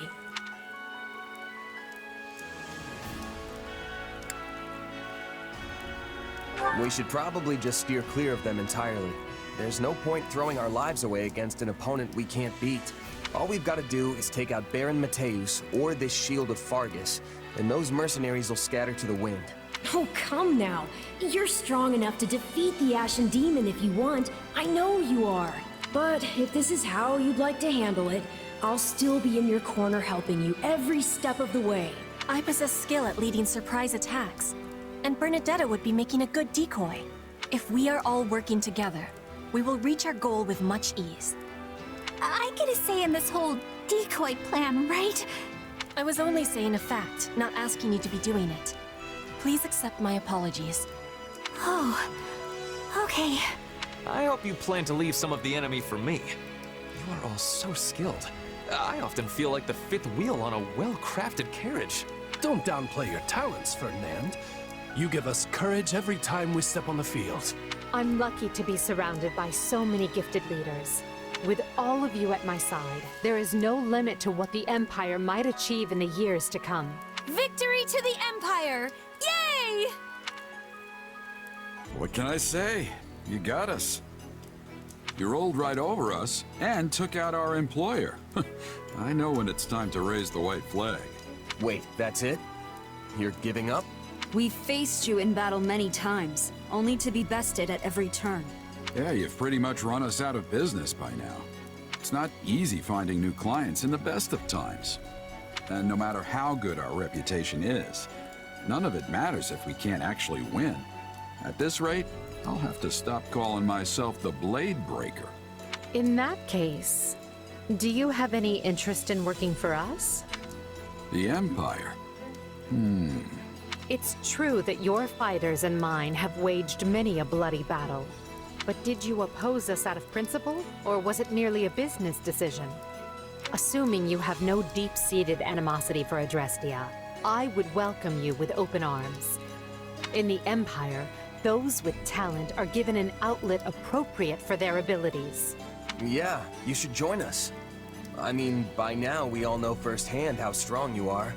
And sure, there might be some folks here and there who have reservations about you fighting on our side. But they'll definitely come around once they see how dependable you are. What do you say? I doubt the kingdom will have any jobs for us after all of this. No better time for a fresh start. I agree. What about you, Alois? It might be strange, working against your old knight friends. I've already made my decision. I have sworn to follow this fine captain wherever he goes. If my old allies want to come grill me over a fire, I'll just have to make myself more obscure. That's a good one. If I don't slay my foes by the sword, I will do so by the joke. Well, I guess that's that. Just tell us when we start. I'll go talk to the group and smooth things over. You two, stay here with the client. Got it, thanks. Understood, Captain. Our troops will also want an explanation, so we'd better get to it. The nearer we get to Blythe territory, the more resistance we're likely to face. The lords surrounding the capital are the most loyal to the crown. We have Geraint, Enid, Brennius, and Belinus. There is no telling whether these houses will choose subjection or destruction. Regardless, we cannot simply ignore them as we attempt to march on the capital. We must seize control of each of their lands and establish footholds before continuing on. The Alliance is still doing everything we expected of them. There are no changes on that front. So as long as we continue tightening the vice around the kingdom, we're certain to fulfill your Majesty's goals. Glad to hear it about the Alliance. Does this mean the war will be over soon? I feel some actual motivation coming on. Well, in that case... Nope, never mind, motivation gone. That was a close one, Bernadetta. You almost got yourself assigned to the front lines. As for me, you know what to do. Just put me right at the front and let me start wrecking stuff. We shall see who does more wrecking of stuff, Caspar. I will not be letting you outshine me. Watch as I am bringing glory to Bridget and the Empire on the battlefield. I wonder if I'll find someone worth marrying before this war is over. Of course you will, Dorothea. You're amazing. Enough. It's easy to let your guard down when the end is in sight, and we can't fall victim to that. Stay disciplined, and together we will take Fodlan's future in hand. Don't worry, Edelgard. We're ready to get this done. Right then, let's start by taking care of the enemy in front of us.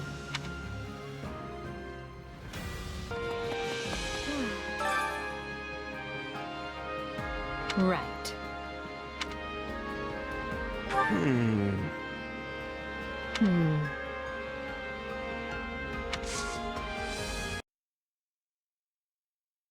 Our recent battles have won nearly all of the kingdom's central and western lords to our side. Those who chose not to bend the knee are making their last stand in that castle. They are weary men unable to keep pace with the times. And now we can be rid of them all in but a single stroke. They had plenty of chances to surrender and chose not to avail themselves thus. Show no mercy.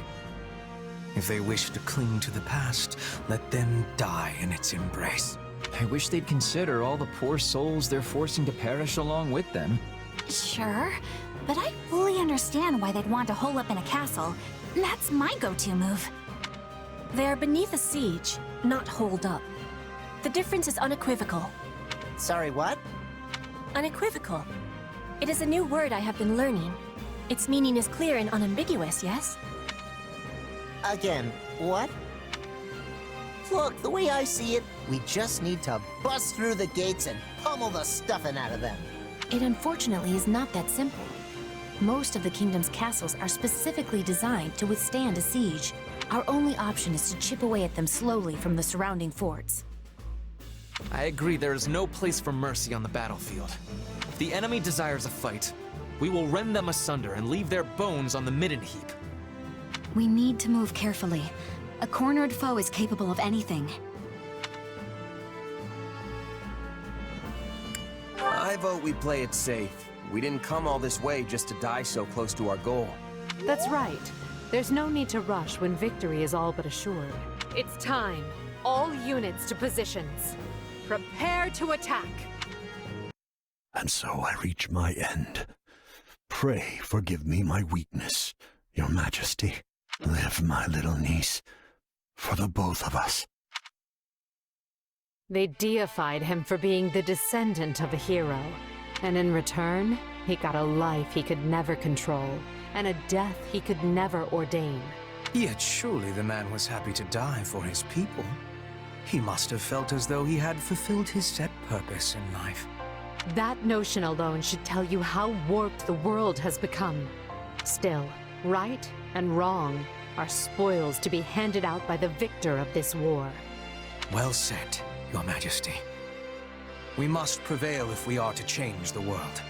This war is only the first step. I get it now. I beg your pardon. Everything's finally clicked for me. I understand what we're really up against here. Oh? I told you before, I don't always get where you're coming from. Still, you trusted me, and that was enough. But what you said just then, it made me realize we're not fighting the church or the kingdom. I mean, we are, of course, but what we're really up against is the world itself. And even if we win, there's no guarantee we'll leave Fodlan better than we found it. All we can do is try our best and hope it works out. Pretty hard to wrap your brain around, honestly.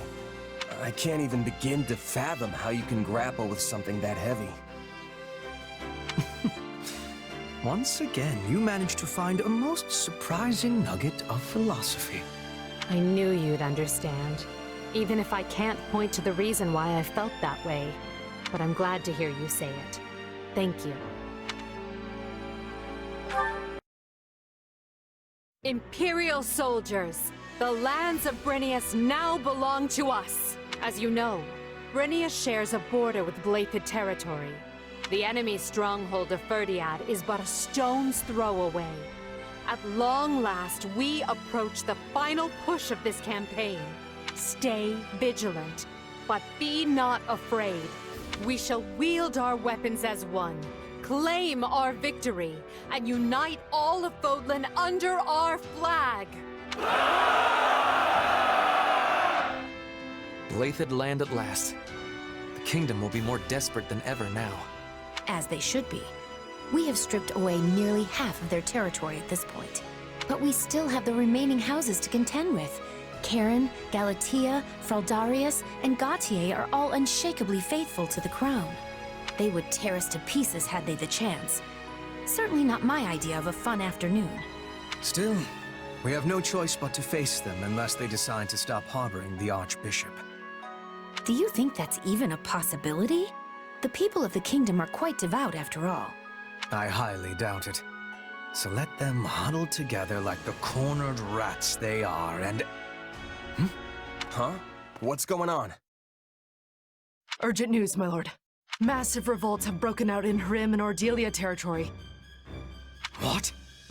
Did you say Hrim? Unrest in the Empire can't be a coincidence. So, those who slither in the dark have finally made their move. This is it. This is our chance to figure out who or what those people really are.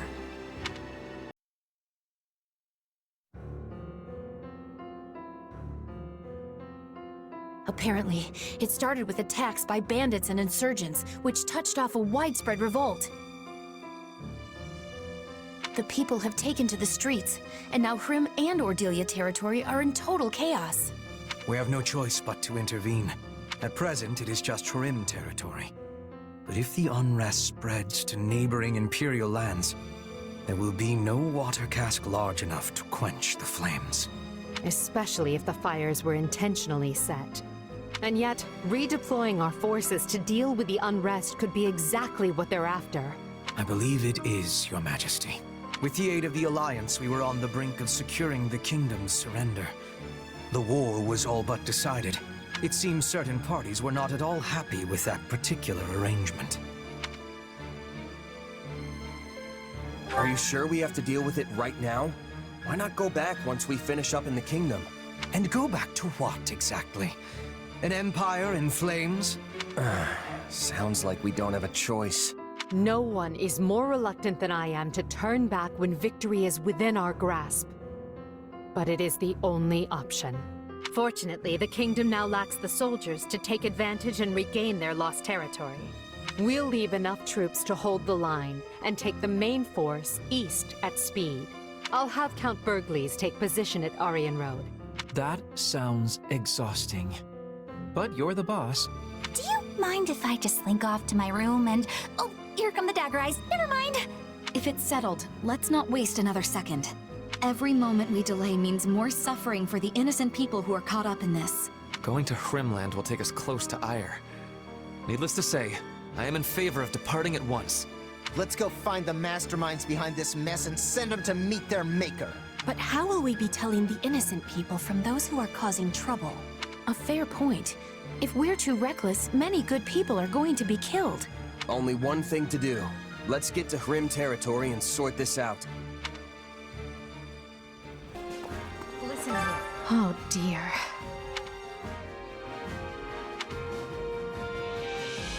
Let's see. Right.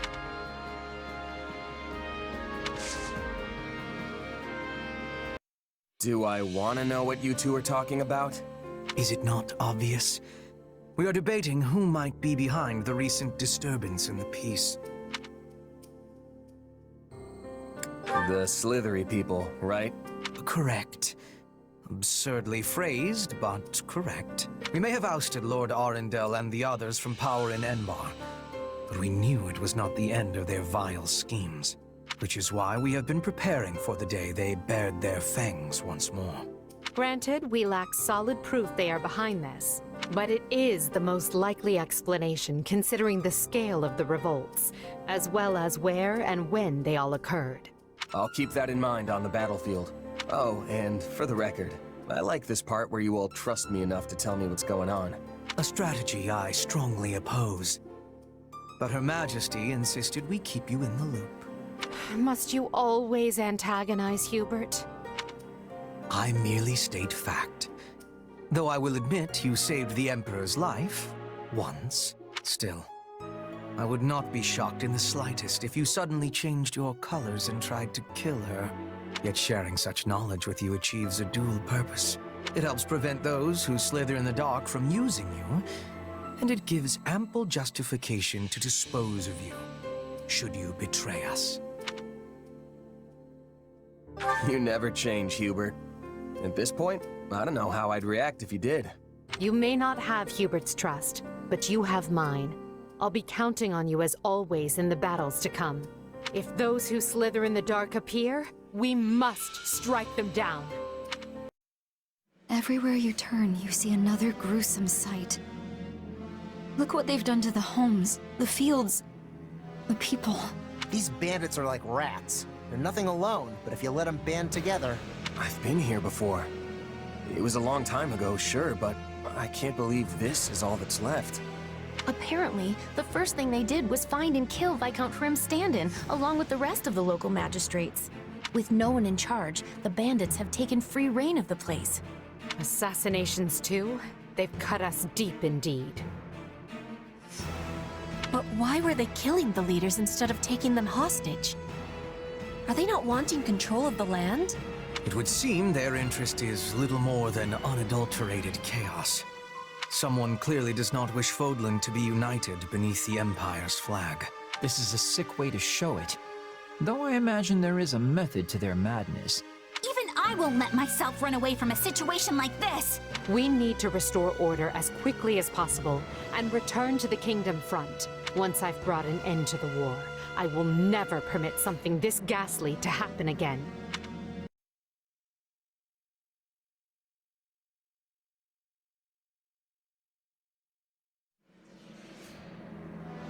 We're too late, Professor! She's the only one left! What an abhorrent sight! Not my Miguel! Give me back my little boy! I'm so sorry, but your boy is... he's gone. Please, you must live on. Come with us. Leone, will you take her? I'll check down the other way. Come with me, ma'am. It'll be all right. We got more bandits! They're kidnappers! Oh, you've gotta be kidding me. Come on, we need to move. We are hopelessly outnumbered. It seems these streets will be my grave. This town's even worse than the others. Quickly! Wait, is that... Professor Hanneman? Does that fool really think he can contain this alone? Everyone, to me! We're mounting a rescue. I will not lose one more innocent life today. These monsters are gonna pay. We have finished assessing the damage, and it is a grim picture indeed. Thanks to the swift action of our rescuers, we were able to free the abducted townsfolk. However, there are still countless victims who have lost their homes and families. The bandits are targeting the most populous towns here. And it appears the Alliance is dealing with the same problem across the river in Ordelia land. I can't give back what they lost. all I can do is give them the time they need to heal and rebuild. Yet perhaps the most vexing part is that Solon and the others slithered out of our grasp again, and we barely know more about them than when we started. My apologies, Your Majesty. Their warping magic is unlike the white magic we know, and as yet cannot be disrupted or thwarted. Additionally, a town such as this gives them far too many places to hide. I'm not blaming you, Hubert. The guy didn't even seem fazed by us. What do you think they're after? Nothing savory. That much is certain. I've heard enough. Proceed as we discussed. Make sure the survivors have everything they need to carry on. Edelgard, why was it so important for us to suddenly convene like this? We are quite busy preparing to remobilize the troops, you know. Ah, Ferdinand. Have you not noticed the flock of messengers coming and going? I doubt anyone's missed it with all the commotion they're causing. What happened? I am sorry you have to repeat your report. But would you mind telling everyone here what you told us? I come with the most urgent message from Burgley's territory. Fort Merceus has been seized. It happened after most of the garrison left to deal with Frimlands. Apparently, some of the remaining troops staged a rebellion from within. At the same time, the fort was besieged by unidentified mages, along with the army of the former Duke Eyre. Together, they managed to reach the heart of the fortress and seize control. As we speak, they hold hostage many key commanders and their families. Eyre? Then the man behind all this is... The former Duke himself, my lord. It seems he's come out of hiding. I see. They're using the hostages as leverage over our loyal soldiers to force them into their ranks. It seems they intend to use the fort as a launch point for a march on the capital. Wait, what? That's catastrophic! My brother is stationed at Fort Merceus. Is he even doing anything about it? Count Burgley's successor, who was serving as the provisional garrison commander, was taken prisoner. Apparently, he made the prudent decision of refusing to join the rebellion. Not sure if that's good news or bad news, but I know I'm glad he's not dead. The former Duke Eyre has vowed to overthrow the Emperor, and is even now calling on the other lords to join the cause. To my knowledge, there have been no takers so far. But given time, who can say? There is no shortage of rotten nobles, whose status and interests were set aside by Her Majesty's reforms. There is unrest ahead in the Empire. Make no mistake. As if we haven't dealt with a lifetime's worth already. Obviously, these people don't care about anyone but themselves. This is calling for swift action. We must retake the fort with quickness. Our fortunes continue taking one poor turn after another. Still, there's nothing for it. We must deal with Eyre's machinations immediately and decisively. Try to look on the bright side, Your Majesty. This could be our chance to dispose of everyone who opposes you in one fell swoop.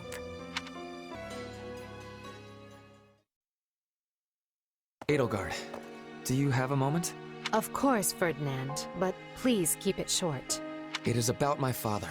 My pleas for a fair trial cost you time and delayed his sentencing. It also gave the Knights of Seiros an opening to conduct their raid, which provided him ample opportunity to stage an escape. I am to blame for all that has transpired. Let me hurry you along to the point, if I may. What are you going to do about it? Or, more likely, what do you want me to do about it? Put me in the field when we retake Fort Merceus, and permit me to rectify my own mistake. Will you allow me that? I was wondering when you'd ask. Don't worry, I've already made the arrangements. But you mustn't do anything reckless. You will stick to the battle plan, and that is a direct order. Ah, Edelgard, you are the very picture of reason. The very epitome of wise stewardship. Enough. You can gush over me after the battle if you still feel the urge. We've no idea how things will go after all, and you may be in a very different mood. True. All the same, I am grateful. Thank you. You can come out, Hubert. I know you're listening.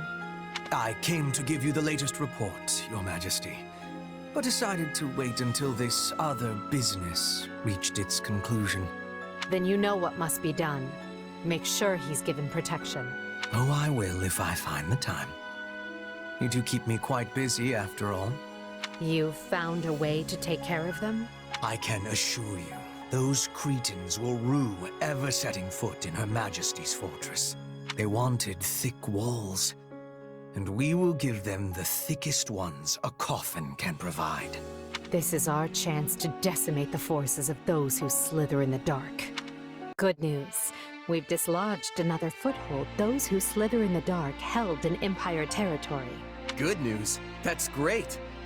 So, that soldier was one of theirs after all, huh? He was. It's uncanny how you managed to identify their agents so precisely. Ordinary spies would be one thing, but these villains are another entirely.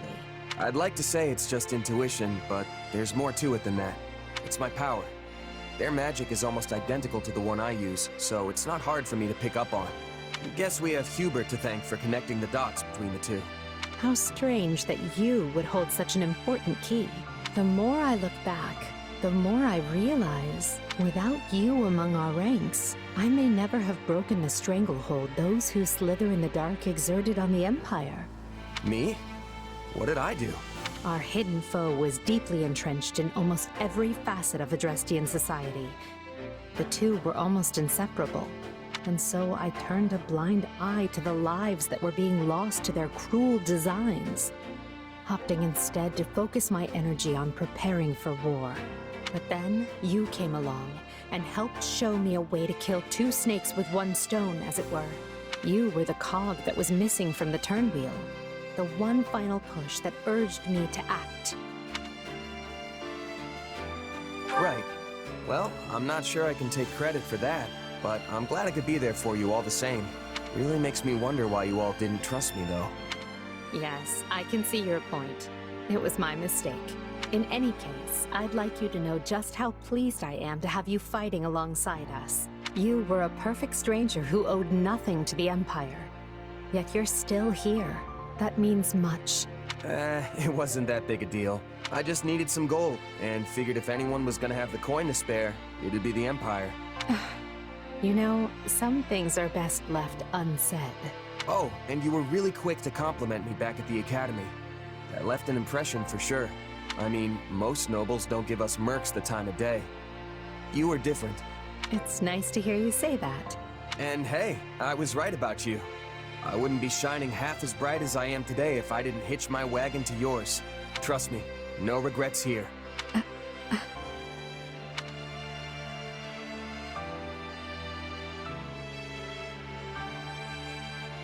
Anyway, back to it. Victory is so close I can almost smell it. And I'll be right here by your side the rest of the way. No stopping till we've united all of Fodlan. We will reach the end of this path soon. All of us. Together.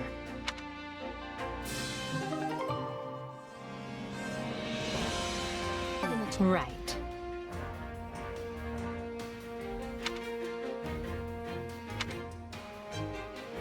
Let's see.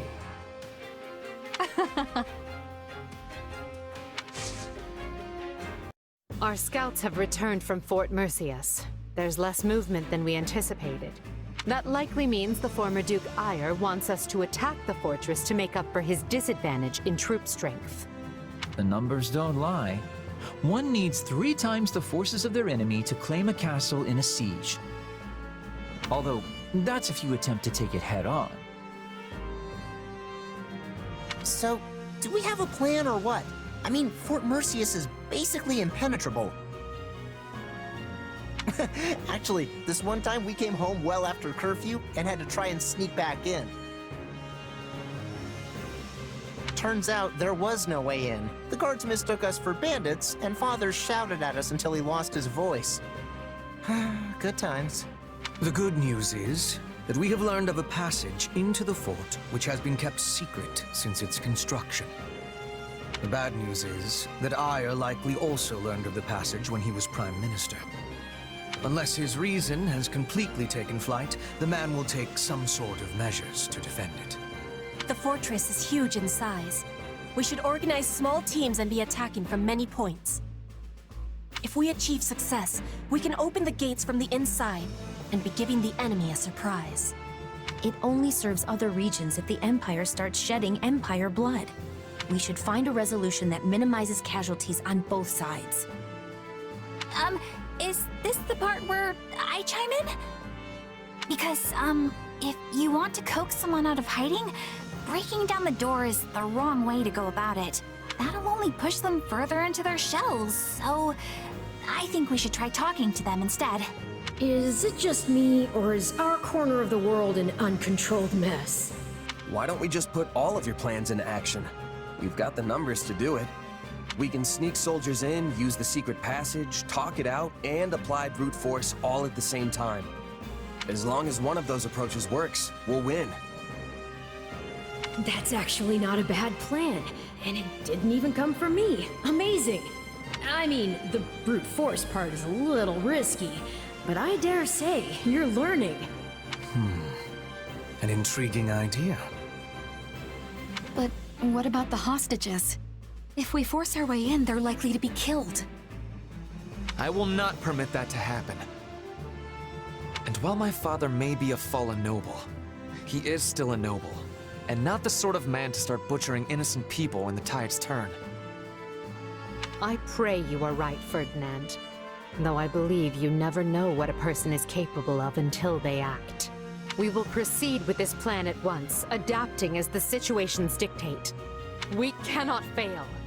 Not here. Not now.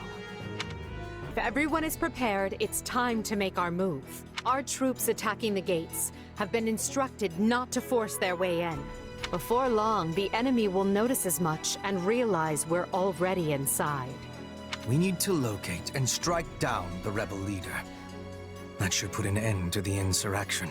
Along the way, you may encounter suspicious agents. They are the true masterminds behind the rebellion, and must all be eradicated. Got it. Now let's get going before those bloodthirsty monsters hurt any of the hostages. I haven't been this angry in a long time. When is that man going to stop being a thorn in Her Majesty's side? Ah, how splendid. But do try not to become so flush with rage that you make a foolish error. Perhaps if you grew flush with rage every now and again, you wouldn't have the complexion of a coffin dweller. Quiet, both of you. You don't have to do this, Ferdinand. You can always stay back if you have doubts. No. Fate put me on this path, and now I must walk it.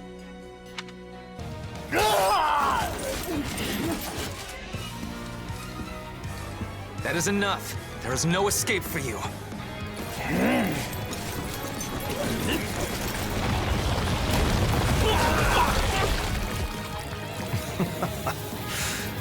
Go on then. I'll leave for you the final blow. You leave me nothing. This was ever my burden to bear. Father! No, you are just a traitor now. In light of your crimes against the Empire, the punishment is death!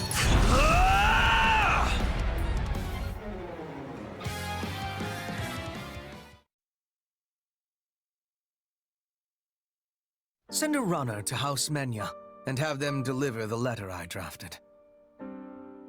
Also, take the soldiers under your command and begin investigating any magic constructs abandoned by the enemy. At once, Lord Hubert.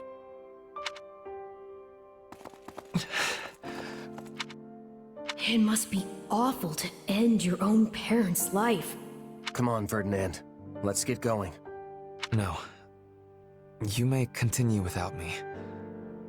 I would like to stay here a moment. Just a moment longer. Hubert, we have a messenger from the Alliance, and I need to know where our Western campaign stands. Ferdinand, may I have a word?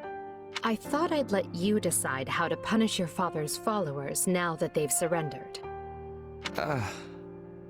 Furthermore, this incident has led to the end of Fenya and several other noble houses. We need to settle the matter of the next Duke Ire, and we need to do so quickly. So if you don't mind... Is this your attempt at solace, Edelgard? What? I will punish the troops, and I will find a way to administer my father's lands. You can trust in me, Your Majesty. And thank you for considering my feelings in the matter. I never expected we'd have our hands this full after returning from Fargus. Still, we've managed to quell the turmoil and maneuver our way back to Enbar. Due to the valiant efforts of Count Berglis and his Aryan Road garrison, the kingdom's counter-offensive has hardly put a dent in the western lines. I wager the reinforcements reached them in time. It's a good thing we do not have to maintain a large military presence in Leicester. But of course, that was Her Majesty's plan all along. We'd be up to our shoulders in trouble if we hadn't settled hostilities with the Alliance. Do you think people in the Empire will be all right? I'm worried about the opera company, of course, but I'd also be devastated if anything happened to my friends in the capital. The end result of all this was the complete expurgation of the Empire's remaining dissidents. In a way, we should be thanking them for handing us this opportunity on a gilded platter. Adrestia deserves some stability for a change, so I think it's good that Her Majesty has total power now. With the opposing nobles wiped out, it's a breath of fresh air after the way things were under the old Emperor. Lynn, think about who's here. It is all right, Dorothea. I have moved on. It's funny, though. I was sure my father would take part in the rebellion, but he just didn't. I mean, I feel like all he ever did was complain about Her Majesty, you know? I guess he was so scared of the church that he decided to stay holed up in Garreg Mach. What is our next action, Lady Edelgard? If we are returning to the Western Front, I will have preparedness. Fighting your own people sure takes the thrill out of battle. So let's go wall up the kingdom instead and put an end to all this. Who's with me? All that remains is for Adrestia to claim victory. And along those lines, I wish to present an idea. One last stratagem to ensure that we prevail. We were successful in striking down Cronia at Fort Mercius. However, Lord Arundel, which is to say Talus, remains at large, and any schemes Solon may be plotting are so much conjecture in the wind. Still, his efforts in Rim territory effectively empowered the late Duke Ire to stage a coup. Whatever the case, he must have a very good reason for seeking to prevent the kingdom's fall. But why would they help the people who are harboring the Archbishop? It makes no sense. Unless their aim is simply to prevent the war from ending by any means possible. We know the kingdom's court mage, Cornelia, is connected to those who slither in the dark. They may have planted other associates in Fargus as well. If they already have the king's court dancing on strings, it stands to reason they would focus their attention on obstructing the Empire. I agree the theory hangs together. But does that mean we should expect more interference? We should, Your Majesty.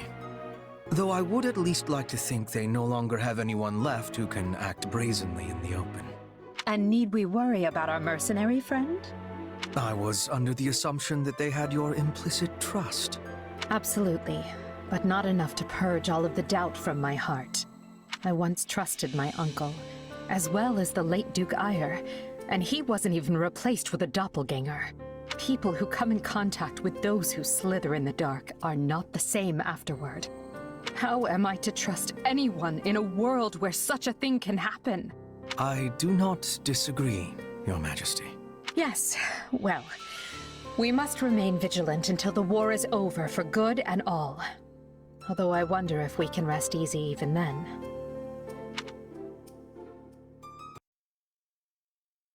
I've gathered you here in Garreg Mach because the time has come. We are returning to the front. Oh yeah, I've been waiting to hear that forever. Let's go wreck things! For the next phase of our campaign, we'll be working with the Alliance's leader, Claude, to tighten our cordon around the kingdom. Rather than try to advance on the Western Front, we'll join forces with the Alliance and press in from the east. This means we'll be marching northeast from the monastery and infiltrating Galatia. I hope we can finally end it this time. I don't think I can deal with doubling back again. Agreed. This slog has slogged on long enough. Worry not, friends. I'll not be blindsided twice. I promise you that. We won't rest until all of Fodlan is united. We will fight tooth and nail for it, and we'll do so together. Good to see you. Do you have a moment?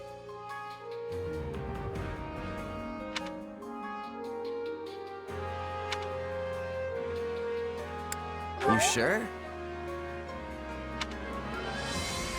Right. Long story short, the kingdom is preparing to ride west with a huge army.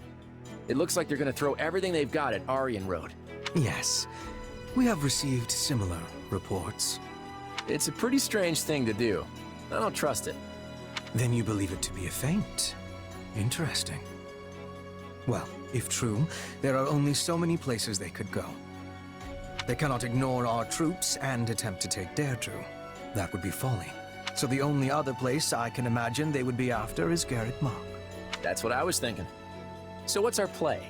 We can't risk losing the monastery. We'll have to send more troops to defend it. But at the same time, we can't unclench the fist we are trying to bring down on the kingdom. Our only choice is to mobilize the full resources of our regions. Spoken like a woman with might to spare. I'm afraid we in the Alliance are already at our limits. But hear me out for a second.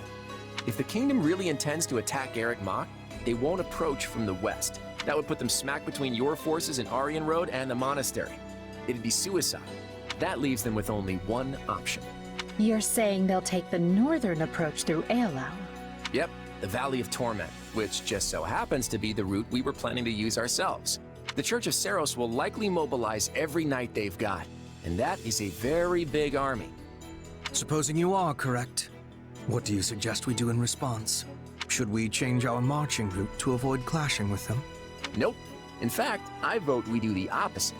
The kingdom will catch on no matter how we try to deploy our troops. So I say let's meet them right there in Eolau. Interesting.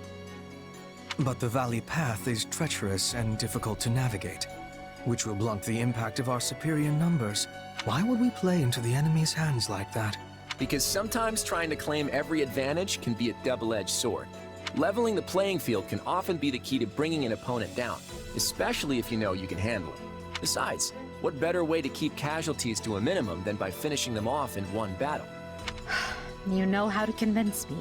Very well. I can get behind this plan. Is there anything you would like to add, Hilda? You appear to be deep in thought. Huh? Who, me? Nah, I'm good. I'm just standing in because Clad asked me to. If it brings the war to an end quicker, I am all for it.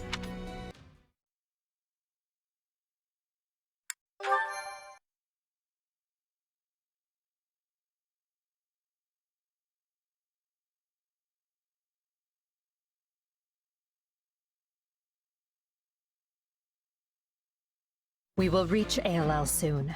The kingdom and church approach from the west, and our friends in the Alliance from the east. We know their movements, so we need to assume they also know ours. This final battle will be intense and bloody, but no matter what happens, we must emerge victorious. At the very least, we have numbers on our side. Though the kingdom has all of those heroes' relics, that can't be good for us. We must keep our eyes open, and we must stay on the same page. We can't have anyone rushing ahead to fashion themselves a hero.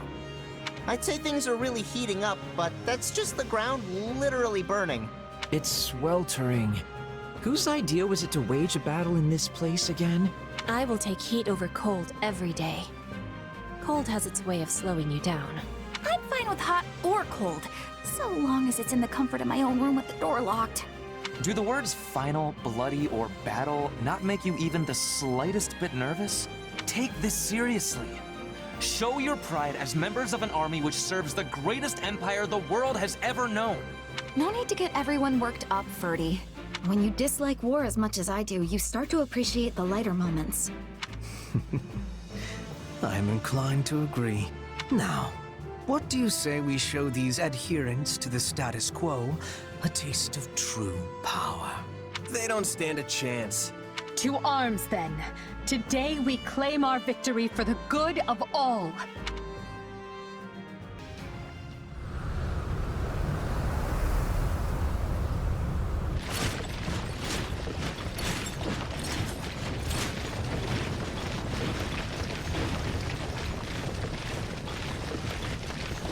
The The Empire, the Alliance, the Kingdom, even the forces of the Church. To think we would all meet in such a cramped locale. Hold on. Does anyone actually see the Knights of Seros amidst all this? I wonder if they're not even here to begin with.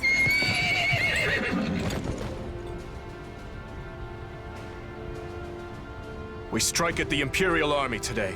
Do not let the Alliance distract you. Yes, as you command. The party's already starting, huh?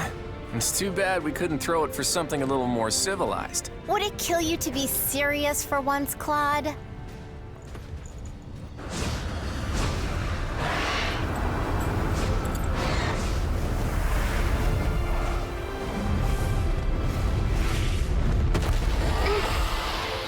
For the last time, Flane, I am against this. It is not too late to retreat. And for the last time, I intend to fight. Besides, it would seem the battle is about to begin.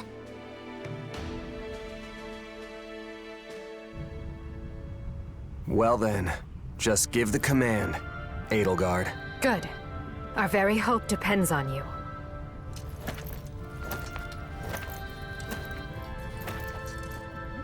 Brave warriors of Adrestia, the time has come to demonstrate the Empire's valor, to prove our supremacy.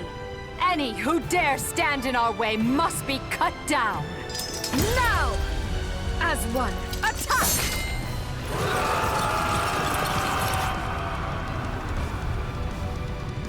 Urgent report, Your Majesty. After his failed charge, Dmitri forced his way south in retreat. He has fled the battlefield, and the Archbishop's right-hand man, Seth, has escaped to the north. We've lost sight of him and his troops. Dimitri's the one to go after. Things will get complicated if we let him get away. We can move the fastest, so leave the pursuit to us. Just don't forget to send reinforcements, all right? I want the two of you to follow Claude. It's not that I don't trust him, exactly. I just want to make sure we're the ones who apprehend Dmitri. Leave it to us. Now that I think about it, there's something else to be concerned about. Where was the Archbishop? Where was the main force of the Knights of Seros? Rhea would have relished a battle like this, yet she was nowhere to be found. No. Hubert, let me ask you something. When the Archbishop escaped from Garreg Mach, we found no evidence of how she managed to reach this valley, correct? Indeed. We searched high and low, but it was only by chance that we picked up her trail in ALL. That is how we knew she had entered the kingdom.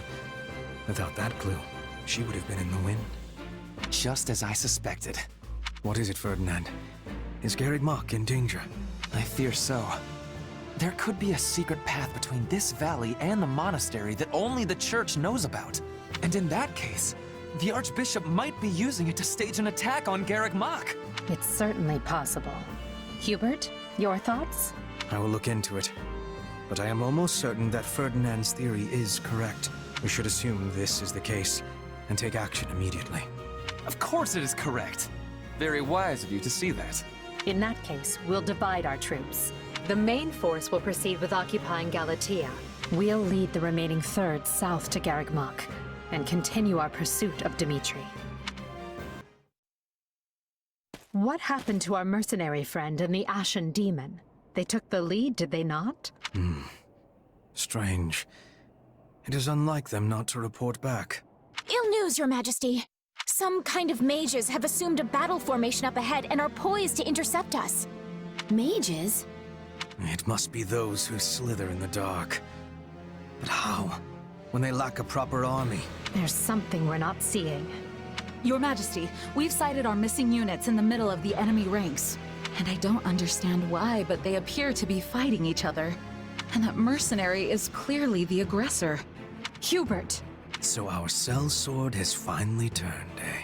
I hope we can solve this without violence, but if the worst should come to pass... You plan to kill him? But we've come all this way together. Perhaps I'm being soft, but I want to see how this plays out. Besides, we have to get to them first, and that means we must defeat the enemy. Leave this foul task to me, Edelgard. If our friend must be struck down, I will drop the blade quickly and with mercy. No, this task falls on my shoulders alone. Everyone stay on guard. We have no idea what's waiting for us. You traitor! We made you into the monster you are today. Do not forget that.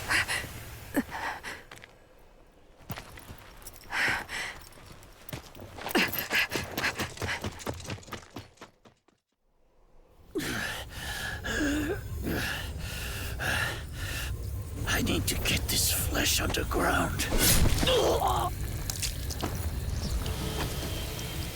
So it's true. You really are from Shambhala. Forgive me for this soul, but without your sacrifice, this world can never be made clean.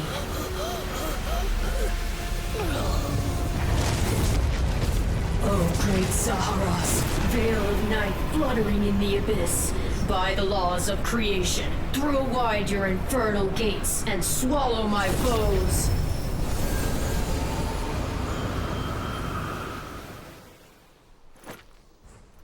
Ever thought of maybe calling it a day? You're a fine one to ask me that. Not a moment goes by without you on my tail. Hey, you stop running, I'll stop chasing you around. Worth a try. It's a surprise to see you here, Dimitri. I wouldn't be, if Claude would simply deign to leave me alone. As if. You're the one who put yourself This is... No!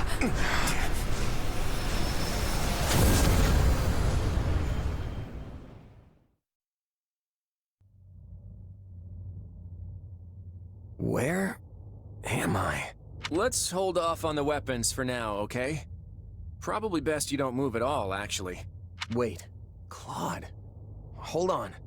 What are you all doing here? I have the same question. It appears we've been swallowed up by some kind of strange magic. That was your doing, wasn't it? When we came to, we were sprawled on the ground here. Charming place, if you ask me. Have you truly forgotten everything? You transformed and began attacking your allies. Thankfully, we managed to knock you out and capture you. But soon you awoke and fled. Those who saw you said you were like a different person. I guess that kinda rings a bell. The last thing I remember is Arval telling me to slay the Ashen Demon. At least, I think it was Arval. Arval? The voice in my head. We've known each other for a few years now. Pretty out there, right? This is why I never mentioned it. And you claim this Arval suddenly decided to turn on you. I know how it sounds, but yeah. There are two things I can say for sure. The first is that Arval's magic is what dragged us all in here. And the second is that no one's in my head anymore. How can you be certain? Because I don't feel them. At least, not in my mind. Arval's somewhere else now. Somewhere distant. Well, that's vague. How are we supposed to make heads or tails of any of this? At any rate, you appear more like yourself again, which we can take as a positive sign. And I truly do want to believe you. At the very least, I hope you know a way out of this fathomless prison. About that, I know I said distant, but Arval's definitely here with us somewhere. If we can find them and figure out what magic they used on us, we might just be able to escape. That sounds wildly optimistic. It sure does. But considering we don't know a thing about this place, we might as well give it a shot. In that case, let's begin looking around and see if we can't find any clues to where we are. Do you have a moment?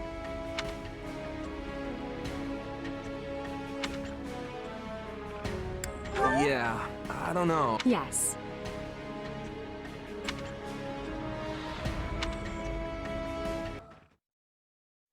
Enough with the searching glances, Dimitri. Say what you're going to say.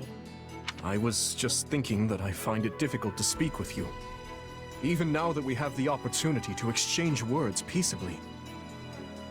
Too many have died for us to suddenly have meaningful heart-to-heart conversation. Oh? That's not how I feel. Unless you mean you don't wish to speak with the tyrant you consider responsible for their deaths. In which case, let's just believe what we believe, accept that our paths have diverged, and see this through to the very end. You're placing words in my mouth. Still, I suppose that does cut to the heart of the matter. I will not claim that all my choices were right, but I accept responsibility for them. I made them carefully and with full knowledge of the consequences. And I'd like to think I can say the same. But this is unproductive. We need to get out of here. Fair enough. But first, answer me this. Do you know what became of your mother and Selma? Why would I? Someone told me that you would know how she met her end. Although I suspect that was nothing more than the dying ravings of a madwoman. It was. I haven't seen my mother since I was a child. It would have been right before she was exiled. You would know what happened better than I. I suppose so. Regardless, thank you for answering. Now, shall we get back to finding our way out? Please, we can't resolve anything so long as we're trapped in this.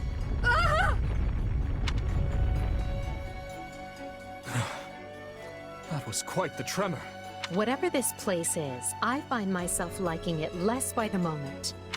Can you stand? Yes, thank... Perhaps we can put our differences aside, if only for the moment. The hostilities will do us no good here. Yes, I suppose you're right. I can agree to that. You know, I just remembered something from back when I was but a child. I had fallen to the ground and was met with a kind hand reaching out to help me up. I took it without thinking, without even looking first to see who it was. I suppose that shows you how much I've grown. Dimitri, what is it? I have a similar memory. One of helping a little girl who had fallen in the dirt. Knowing you, such occurrences would have been commonplace in your youth. Don't try to imply we share a memory. No, I rarely forget an important face. Often to my own woe, I might add. Enough. Let us end this before we both make greater fools of ourselves. We need to escape. That's our only priority. Edelgard, What are you doing? You should know I won't hesitate to leave you behind. Indeed. I'm coming, El. I have to say, this isn't how I imagined Fodlan's three most powerful leaders would be coming together. Indeed. I hesitate to even consider the look on Hubert's face right now. I don't think anyone's too worried about me, though. Vanishing without a word is kind of what I do.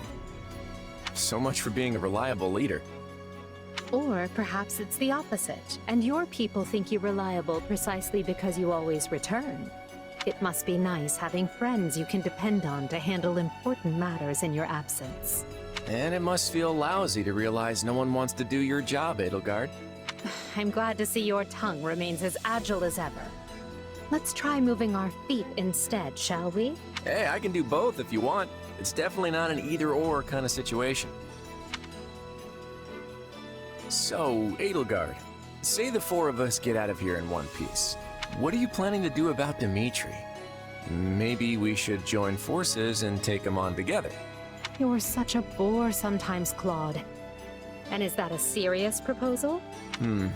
Well, I suppose it would be easier for me if the kingdom stuck around. After all, I get the feeling that if we divide Fodlan between the Empire and the Alliance, I'll be the one holding the short end of that stick. Our goal is to deal with Rhea and the Central Church, not to unify Fodlan. You never have been one to mince words, have you? Well then, allow me to match your honesty. It would be more convenient for me if the kingdom ceased to exist. The Central Church has a much closer relationship with Fargus than with the other regions. Even were we to capture the Archbishop and force her to dismantle the upper echelons of the Church, it wouldn't be enough. The roots of that organization run deep. Hold on. You're just looking to capture Rhea? You're not gonna, get rid of her? Is it not enough to subdue a foe and remove them from power? I'm just surprised. I would have expected you to be more thorough. And here I thought you wanted to pursue a peaceful solution. Hey, give me some credit. If I didn't like to rock the boat, Lester would have been swallowed up by the Empire ages ago. I have ambitions, Edelgard. Real ones. I won't go into details, but I'm definitely fighting to make them a reality. All that, and you're not planning to enlighten me? Unreliable and stingy. I, for one, have no qualms with telling you my ambitions. I seek to destroy the irrational power structure that shackles Fodlan. Just Fodlan, huh? Come again? Hey, don't get me wrong. That's a goal I can get behind. That's why we're working together. But I'd be grateful if my own ambitions can be fulfilled at the end of your path of conquest. I'd like to believe that is possible. At least for now, we can work together to achieve a common goal. And perhaps someday our pact will become a more permanent one. I hope so, at any rate. Same here. But before that, we need to find a way out of this place.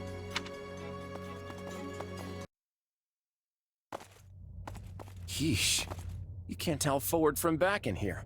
Let's try over that way, maybe? Good idea. It seems different from the rest of the void. Look out! So it failed. Has my skill degraded that sharply over the years? Arval. I have been searching for you. And look what you brought me. The three who fancy themselves sovereigns, ruling over that abomination's wretched spawn. What unexpected luck. I do hope you are all prepared to face death this day. So this is Arval, is it? Undo this sorcery and return us from whence we came, demon. Oh, I do not think that will be happening. But even if I desired to accede to your wishes, the great forbidden spell of Zaharas is a one-way journey. None can escape this eternal darkness. I vote we kill this thing and see what happens. Who's with me? Something tells me they wouldn't lay this trap, only to suffer the same fate as us. If this being can free themselves from this void, it stands to reason that so too can we. Then try cutting me down if you like. Sadly, what you see before you is but an illusion. I have a task to fulfill, and once it is accomplished, I shall leave this place alone. Arval, wait! What task are you talking about? Why did you use me? And what are you trying to do here? Ah, but you are mistaken. I am not Arval. My name is Epimenides, an ordinary man who vowed to kill the beast which set the earth ablaze. Do you not comprehend my purpose? I must save this world and its true people. That is why I chose to pass my consciousness down through the ages. And you are the vessel for that consciousness. What does that mean? Looks like we made it out in one piece. Are you sure about that? I still have no idea what's going on. Arval, or Epimenides, I suppose, has vanished, and we've been returned to where we started. Perhaps we should just consider this a victory, an ironic one, as we achieved it by working together. Fair enough. So, what happens now? It would be foolish of me to permit either of you to leave this place alive. Yet without you, I'd still be in that prison. I'm not the type to dispose of someone the moment they stop being useful. That's not my style either. Momentary truce, then? Agreed. Let's consider all debts paid. But just to be clear, I crushed you once, and I can do so again. Sorry about that, Edelgard. I put you in a pretty bad spot back there. In truth, I can't say I much expected any of this. Still, it got us talking again, and that's gotta be worth something.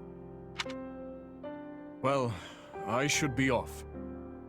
I hope we can do this again sometime. The speaking part, anyway. Think I'll be on my way, too. My people are probably pulling their hair out by now. Until we meet again. Come, we're leaving. If my suspicions are correct, Garreg Mach is in grave danger. We need to hurry. And that appears to be the current situation. The Knights of Saros are one thing. We came prepared to deal with them, and we can do so. But now you say those who slither in the dark have turned this into a three-way battle? Why? I am as baffled as you regarding a possible motive. Perhaps it was vital they seized the monastery before we could get here. If they knew we were engaged in a lengthy fight at ALL, they might have seen this as their chance. Well, they saved Count Varley's life either way. So be it. We will use this situation to our advantage and conduct a rescue. We can't afford to lose Garreg Mach or Count Varley. With one battle, we'll destroy the Central Church and put an end to those who slither in the dark. It's strange. I stopped caring about my father a long time ago, but the thought that he might die is... He is not dead yet, Bernadetta. Unless you intend to be leaving him to his fates. No. No, of course not. I'm going to save him. If we're sloppy about this, we'll get dragged into the ongoing battle and suffer heavy losses. I would prefer to make this as easy for ourselves as we can. Let's find out what's going on in there, then look for the safest way in. I can tell you one thing. If Lord Arundel is here, I will choke the life out of him personally. I'll even let you watch, Your Majesty. Yes, just try not to overdo it. If that is settled, we will accomplish nothing more by brooding down here. Agreed. We'll begin the attack as soon as our preparations are complete. Thankfully, we're not too late. Count Varley is still holding strong. If the reports can be trusted, Rhea is here, and so is a mage that fits the description of Arundel, which is to say, Tallis. That puts our two biggest adversaries in one place. We should deal with them here and now. I suppose this is a fateful battle for you as well. Yeah. I know my power came from those slithering jerks, and I know they tried to manipulate me. But I still have so many questions about, well, everything else. And this might be my last chance to get some answers. I hope you do, or else Hubert might spend the rest of his life distrusting you. After what happened in ALL, he suggested disposing of you again.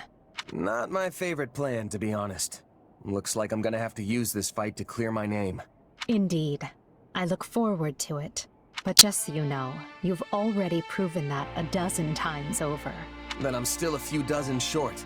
I gotta show you what the mercenary spirit's all about. This is my first time hearing of such spirit, but I'm eager to see it in action. Enough idle chatter, though. Everyone is in place. It's time to commence the final battle. We'll all greet the new dawn together. See you after the dust settles.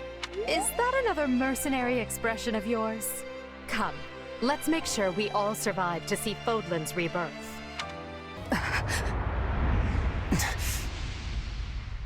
Abominable creatures! I will give you the burial you deserve!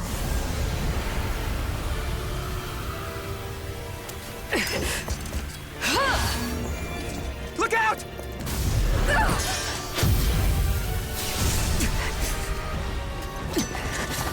I will not allow you to sully this sacred place!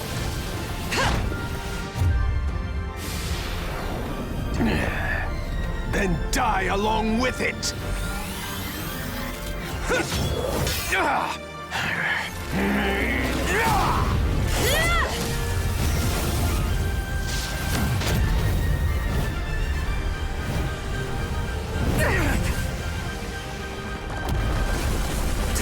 It's gonna fall! This way!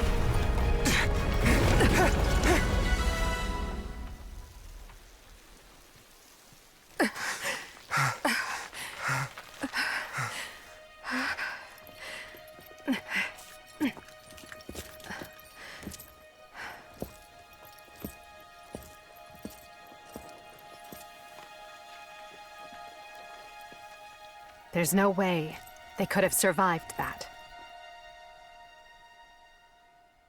Well then, just one thing left. Must we do this now? But I suppose you earned it. Just this once. At last, Fodlan has been freed from that which bound it. Today marks a momentous new chapter in its history, and we shall be its authors.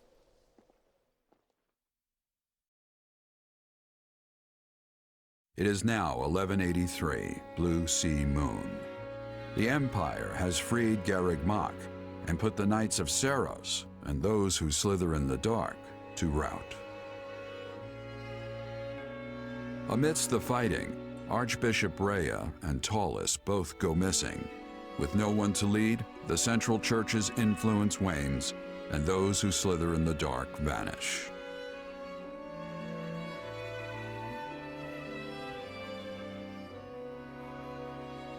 As the Empire and the Leicester Alliance reaffirm their friendly relations, Edelgard prepares for her final battle with the kingdom, determined to see her vision made real.